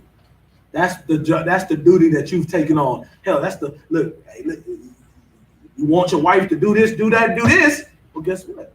You got to be able to bite the bullet for her if need be, and do it gladly. And sisters, you got to be able to admire that. That is something to be admirable for. That is something to look upon your man and say, man, this man is willing to die for me. You think that's a light thing? That's not a small thing for a man to give his life for you. Think about who you was in the past. Think about all the men you slept with. And this man is willing to die for you. It's not a small thing. It's a great thing. Because think about who you were in the world and Christ died for you. I know that's the least I can do for Christ is when he come back, say con out of one con and do whatever's need to be done and follow these laws, statutes, and commandments and walk in the ways that he taught us. That's the least I can do. Why? Because this man gave his life for me, for the man that I was in the past. I was some wicked bastard who didn't give a damn about nothing righteous. And Christ died for me. So guess what, sisters? make sure you should treat that man like a king. You should honor him while he's still on earth, because if need be, he will die for you. And then you'll be boo-hoo crying and all of that. No, don't do all that now. If you wasn't treating him like a king when he was here, you treat that man, treat that man like a king while you got him here on earth, man. You understand? You be a righteous helpmeet to that man, so he can go out here and conquer this warfare, and so he can be a righteous man to his people and for his nation. You be that. That's your work. That's how you put in work. Not by debating on Facebook. Not by, you understand, posting your body all over social media and doing all manner of wickedness. You be a crown to your husband. You treat him like a king, and you reverence him for him to go out and do this work by being a righteous sister and doing what he desired. You understand? And if he's a righteous man, he's not gonna have you doing nothing that's not pleasing in the Most High's sight. Everybody understand? Give me Matthew 12 and 29. I got a few more scriptures, and then we're gonna be getting up out of here. This is the book of Matthew, chapter 12, verse 29. Mm-hmm. Or else, how can one enter into a strong man's house? Now, this is another thing that, brothers, you need to understand something. We gotta get right, man. We gotta not like all this effeminate stuff going around. I can't even watch a damn TV show without it being some homosexual stuff in it. It's so bad to where I gotta skip over a whole 5 minutes of a TV show. I don't even give a damn what they're saying. It could be some important stuff that they're saying in the midst of this homosexual activity, but I don't even give a damn because I'm skipping through it. And it takes away from the movie. Like I'm watching Game of Thrones. It's so much gay stuff in the movie. I'm like, goddamn, it's like some live gay porn in the movie, in the show. So I gotta sit here and skip over here with my head turned because I don't want to see this crap. And you know what I mean? And it takes away from the story plot because I don't know what was said in the midst of them pillow talking and having sex, which is just disgusting. You understand? I'm skipping through it. I don't give a damn. I catch up. I figured out. I put the pieces together. But I'm not sitting through. You know what I mean? You can't sit here and watch a TV show without it being homosexual. Brothers, we have to overcome that. Brothers, we got to stop being with this effeminate stuff. Girt your loins and be a damn man. Be a damn man. Be somebody admirable for your wife to treat you like a king. If you ain't willing to be a strong warrior for your household and protect your household, no point. What are you there for? You gonna cower and be weak if somebody come kicking your door? Or you gonna stand bold like the righteous man that you're supposed to be, like a lion, and whatever happens, happens. Do your best to defend the house, and if you die in the process, Most High praise. You did your job, or you did it to the best of your ability. But nobody should be able to subdue your wife or your family without you dying first. That is what you sign up for when you get you a right to, when you marry in this truth. That's what you sign up for. Just like you give your life for your brother. You understand? All right. So it says, or else, how can one enter into a strong man's house? Go ahead. And spoil his goods. And spoil his goods. What does spoil mean? Women think spoil means, oh, buy me roses, buy me flowers, buy me this, give me that, give me money, spoil me. That ain't what spoil means. I mean, you can. That's one way it means in the definition of, in America. But the really spoil means is to conquer. Spoil his goods, meaning to take, to have their way with. You can't enter into a strong man's house and spoil his goods unless you do what? Except he first bind the strong man. And then he will spoil his house. Well, men, you have to be able to girt your loins and be a strong man, because guess what? If robbers and wicked men knew that there's a strong man in this house, what they gonna do? They're gonna scope it out, and then what? What they gonna do, Ron, when they find out a strong man is living there? They're gonna go the other way. They're gonna bypass that out. Well, no, that's just too risky right there. It's a dude. You see that dude? He be out here looking like a warrior. We know he about that. You know what I'm saying? He got them 2 pit bulls. I done seen him carry that little case. I know he got him a rifle up there or something. It ain't gonna be just no easy situation we go up in there. So let's just bypass that. We can just go to the next house. Let's try to scope out this one. they're not gonna even want to attempt. Because it's gonna be something about you. They don't know the Lord is with that brother. That brother is strong, man. You see, they see how you operate. They see how you tell you got your wife in line, you got the kids in line. They're gonna be like, hey, I ain't messing with him. Go ahead, Mom. Yeah, while they scoping, they don't go to the house where they just watch you kick your man out the house. Right. You know what I'm saying? Because you make that a spectacle before I was getting there. You beat me to it. Neighborhood. Oh, Salah. Nah, you too hard. Go ahead, hey, you know what I'm saying? You got it. Listen.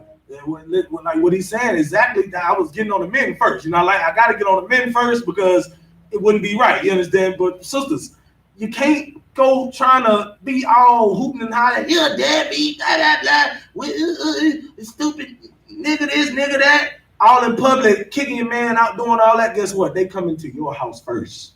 They're going there first. They're gonna kick in your door. They're gonna take everything you got because they know you ain't got a man there, and you think you're strong and you think you can handle it. And you ain't gonna be able to you're gonna get subdued, and you're gonna get raped and molested and everything else that they're gonna do to you.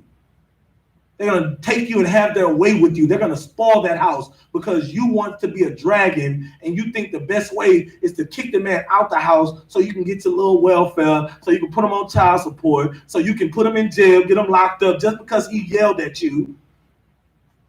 And now he's in jail, and now they're gonna come spoil that house because that's the only way they're gonna be able to spoil it. And brothers, get off the drugs. They can also spoil your house. You high as hell. How the hell you in the house? You high as hell on the damn game playing 2K, getting high. They gonna kick in your door. You, what y'all doing? What's going on, man? Hey, you gonna be looking stupid. Hey, man, I ain't listen. Hey, how the hell you gonna be in there getting high, messed up on God knows what? And then they're kicking your door, you're gonna run up in there, they're gonna scare you, you're gonna pee on yourself. You're so scared. You need to be vigilant, you need to be sober-minded. I ain't talking about, when you have a drink or two, but what I mean by vigilant meaning you're not high on drugs and, sitting up here being weak. Drugs keep you docile. Y'all do understand drugs is there to make you docile. You get high, you smoking crack and doing all that type of stuff, you're gonna be, I don't wanna be, man. You're gonna be scared. Get off the damn drugs, man. That's what that stuff do to you. It's to make you docile. Come on, man. You got to be a strong man. You can't let nobody come spoil your goods, man. This is your good. This your home. Your kids, you gonna let somebody come in there and take your kids and rape them and molest them? Or you gonna stand up and gird your loins and die protecting them? What are you gonna do? That's how you make a marriage last. Y'all got to work together. Sister, stop putting the man out. Stop getting him locked up at every... it's just vexing. Stop getting them locked up for every little thing. Man ain't even touched you. Then you got one man, you put him in jail for just yelling at you. And next thing you know, I'm gonna get me a new man. You get you the new man, he gonna beat the crap out of you. He gonna have your whole eye socket swole. You leave one to get another, and this one gonna do you way worse than the other one. Stop being so damn stupid, sisters. And brothers, stop being so damn weak. Let no man come and spoil your goods, man. Give me Colossians chapter 3, verse 19.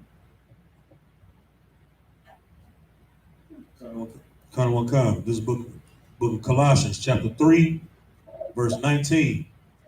Husbands, love your wives and be not bitter against them. Husbands, love your wives and be not bitter against them. You understand? You need to love your wives and be not bitter against them, man. Just because you have a little argument, that is your wife. This is how you make the marriage last. You make the marriage last by don't hold no grudge. We don't listen, man. Brothers. What all that holding grudge stuff, man? Leave that. Listen, that is so weak. Excuse me. That's so damn weak. Holding grudge. Hold a grudge for what? Stop. Let that. You may be mad for the second. Let that crap go. You know what I'm saying? Listen. You tell her what you tell her. You know you mad at her. You tell her what to do. You know what you tell her to do. Hey baby, go put that dress on that you. I like. Put the little, little outfit I like. We bought. You know what I'm saying? A little cop outfit. Yeah. So like that little nurse outfit. You know which one I'm talking about. Go and throw that on real quick. Make her make you happy. If you mad, a grudge. You better not be holding no damn grudge against your wife. Be not bitter against them. Don't let the sun go down on your anger. That's another precept. You understand? Don't let the sun go down on your anger. So, come on, man. You got to get right. Like, don't be bitter against your wife. That is your wife. You have to work it out. You laid with her, you stay with her. Make it work. Figure it out. All right, give me this last precept. Give me Ecclesiasticus chapter 26 and 13.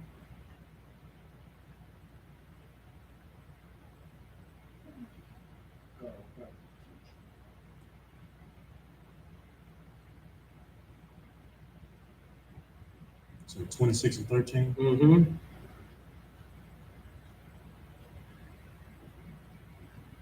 This is the book of Ecclesiasticus out of the Apocrypha, chapter 26, verse 13.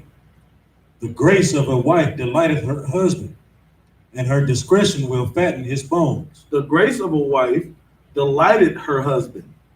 The grace of a wife, the way you carry yourself, the way you're so just modest, and the grace, your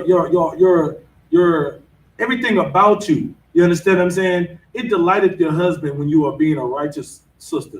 When you're not being all loudmouth, when you're not, being all on social media, commenting on everything, making posts every 5 minutes about nonsense. You're not on Facebook arguing with other men. You're not on social media showing off your body. You're not doing none of that stuff. Your grace delighteth your husband. Go ahead. Verse 14. Now read after the grace of a wife delighted her husband. And her discretion will fatten his bones. And her discretion will fatten his bones, meaning don't be all out. Listen, everybody don't need to know everything about how you are. Cover your body, don't show your body, be discreet, be reserved for your husband. Don't be on social media being a loudmouth bitch. Don't do that. Be something that your husband can adore and appreciate. That's what will fatten his bones. You understand what I'm saying? That's what make him happy. All right, keep reading. Verse 14. And that good cooking too. That good cooking. Don't listen. I can't leave that out. Make sure you can learn how to make some biscuits from scratch, some pancakes from scratch. You understand? Learn how to cook. If you don't know, learn. Figure it out. There's so many cooks in Israel. In I.S.U.P.K. You'll figure it out. Learn how to you'll fatten his bones by feeding him good too. Go ahead. Verse 14. A silent and loving woman is a gift of the Lord. Mm-hmm. A mind well instructed. I brought this out last week. A silent and loving woman is a gift of the Lord. Again, that discretion. Be discreet. Don't be all out, doing too much, being loudmouth. A silent and loving woman is a gift. Be a gift of the Lord. Don't be a damn. Don't be a anthrax package. You understand what I'm saying? Be a gift. Don't be that Amazon gift in the midst of COVID. You understand? Be that thing that man is looking forward to. You know how you getting a package right now. Right now, listen, packages coming. They're just like gifts. You hear that door knock? Oh, that's it right there. Oh, let me get that thing right there. Let me get that. You understand what I'm saying? Be that to your husband. Don't be you open the door. Oh, shoot, I think it's a bomb. What the hell is that? I don't know. You know what I'm saying? You close the door on something real. Don't be that to your husband. Be that gift. You understand? Go ahead. 15. No, and there is nothing.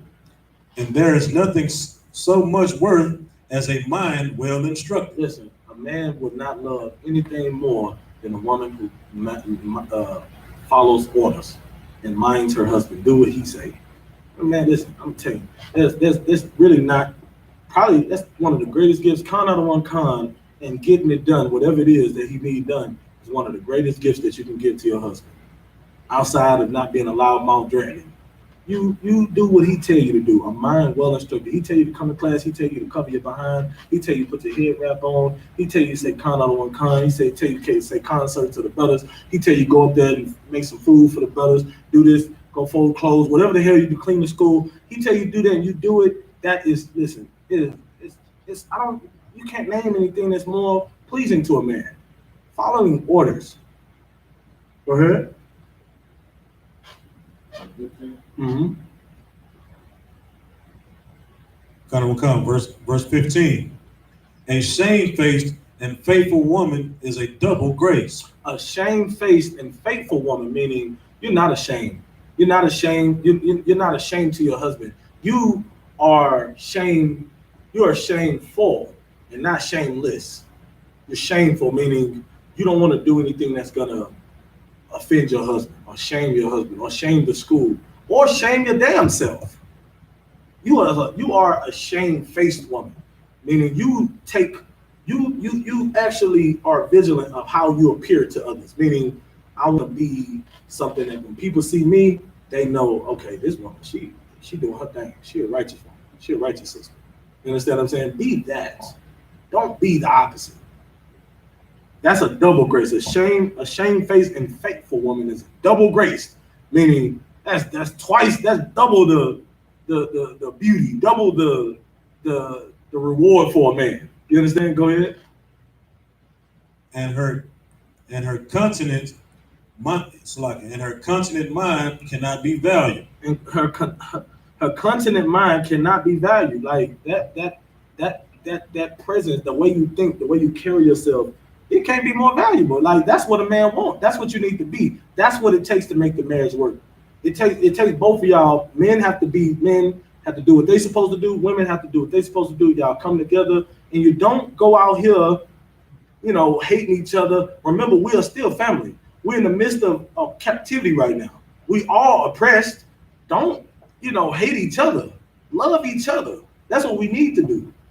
Love each other despite you getting mad. Get over it. You'll be all right. Y'all be whatever that's a small thing you can get over. Most of the stuff be small things anyway. So stop being so mad over little things. You know what I'm saying? If you're upset, just get over it. You'll be all right. That's your husband. Love him. Brothers, don't let the small things get to you. She'll come around. She's the weaker vessel. Give her time. Be patient. Work with her. You late with her, so you got to invest. Just like a car. You get a car, you buy that nice little, Dodge Charger, 2015 Charger. Back then it was 2015 you bought it. Well, guess what? 2020 come along and you might need some new brakes. Okay, it's a little maintenance required. Have patience, get the brakes fixed, now start working right. You know what I'm saying? You might have a little, might need a little oil in it. Put the oil in the car. You have to maintain the wife. You know what I'm saying? Like, it ain't gonna be an easy thing. It's gonna be a challenge. Demons are gonna attack. You maintain her. You understand what I'm saying? You provide little maintenance. Half the time, we all know what that maintenance is. There's one little thing that they need. You understand? And do that. And usually things will be all right after that. Perform that maintenance. You understand what I'm saying? That's what you gotta do. You can't just, you can't just, think that it ain't gonna require some type of, work. It ain't gonna just require no type of work. You understand? It's the wild, bro. You're gonna have to work to maintain the relationship, both parties. You know what I'm saying? Women, you're gonna have to work on yourself to maintain the relationship and work on being a better wife. Husbands, you're gonna have to work on being a better husband. Keep reading. 16 is the last verse.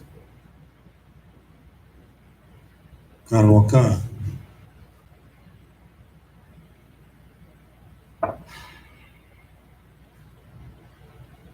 Verse 16. As the sun when it arises in the high heaven, so is the beauty of a good wife in the ordering of her house. Just like when you standing, I don't know if anybody ever just seen the sunrise before.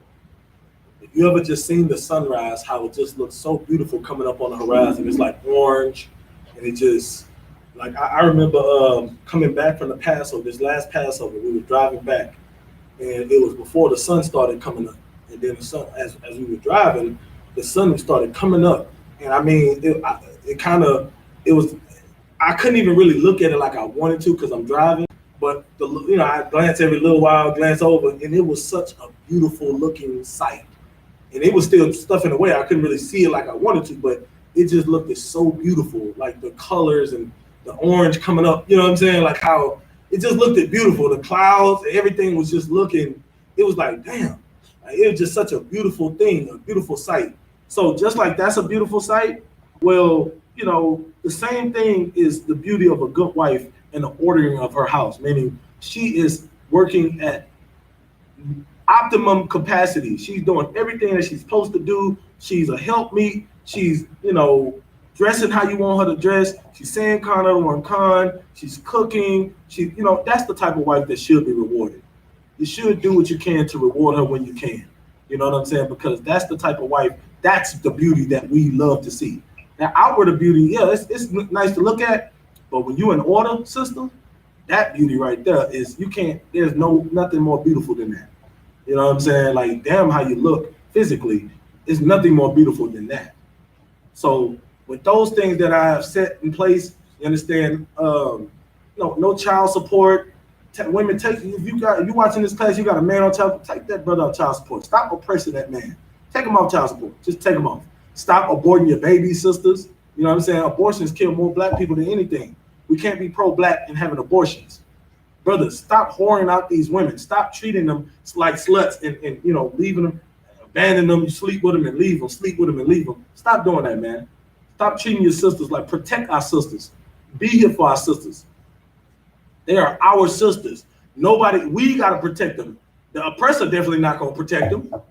You understand? They're going to give them welfare and all this stuff and tell them all sweet things just to keep them under they damn, you know, under them. Like, we supposed to, let's make the black house great again. You know what I'm saying? Let's do what we need to do to make we need a black man in every black house. That's what Commander General YAHANNA said. That's what we need. You know, to hell with anything else. Let's make our relationships great and last and forever. Marriage is forever. Get counsel, do whatever you need to do. You understand what I'm saying? Sisters, be in order. Just get in order. You know, love your husbands. Husbands, love your wives. Stop being bitter. Apply everything that y'all learned in the past month. Everything that I've been teaching, apply that to yourselves. Then put this together. This lesson today, make it come together. Make it mesh well. Make it work. That's what it's about. Making it work forever. You understand? Sisters, that man can get another wife if you want. He can have 10 more. Let him have 10 more. It's not none of your business. You continue being a great wife to him. He ain't gonna, just because he go out and get another wife doesn't mean he love you any less. So, you know, get counsel. Make sure y'all do what y'all need to do. Make it work. You understand? With that, make sure you pay your tithes to the men of the Lord and the I.S.U.P.K and the Commander General YAHANNA. You understand? Click the donation. www.isupk.com. Click the donation link. Pay your tithes. That 10% is really, you know, what's understood don't need to be explained. Pay your damn tithes. You understand? It belongs to the Lord. It's his 10%, and it goes to the men that's servicing the people, which is Commander General YAHANNA. Man, pay your tithes to Commander General YAHANNA. With that, I'm gonna go ahead and pass the class to Precinct Officer Ron for the security announcements. We are the Israelite School of Universal and Practical Knowledge, started out on 1 West, 125th Street, Harlem, New York. Rule for new brother and sister. When a new brother or sister comes into the school, they are off limits for 6 months. They are to be saluted only. They're here to shed themselves of the world. If they need transportation, the teacher will arrange it. After 6 months, if a brother or sister has an interest in a particular person, he or she must get permission from the head to speak to a brother or sister. There's another 6 months in which brother and sister will court each other. After this 6-month period, brother and sister will get permission from the head to marry, tithes, which is a commandment. Out of the book of Numbers, chapter 18, verse 21, and Malachi, chapter 3, verse 8 through 10. Means 10th in the Hebrew, Mayasharah, 10% of every penny of any increase the Lord gives you. To the Treasury Department or teacher. Priest fund, free will offering for priests, not mandatory. Whatsoever amount you would like. Upcoming holy convocations is a memorial of the blowing of trumpets, which is the first day of the 7th month, which is Thursday, September 17, 2020. Out of the book of Leviticus, chapter 23, verse 24 through 25. If anyone wants to become a troop in the school, to start wearing all black, boots, shirts, pants, headband, or scarf. These are the security announcements. All right, before we salute out, Salakia, young man Mike, I'm just not seeing this question. You understand? Sometimes Facebook don't allow you to see questions when you go back and revisit it. So you're just gonna have to hold that question for Captain Yatazak class, or you can any other class. You understand what I'm saying? I think the next class will be that would probably be able to answer the question would be Sundays, Captain Yatazai's class. So go ahead and ask your question then. Salaki, I didn't get to you. Yeah, that's on Facebook, Salaki. All right, with that, Amajim, which means to stand, we're going to go ahead and give the brothers one courtesy salute. Men of Israel, Madan Shabbat, Majim, Barak, Yahweh Hashem, Yahweh Shabbat, Yazamata. Sorry. We'll give one courtesy salute to the sisters. Men of Israel, Madan Shabbat, Majim, Barak, Yahweh Shemar, Yahweh Hashem, Yahweh Shabbat. Yazamata. Dismiss.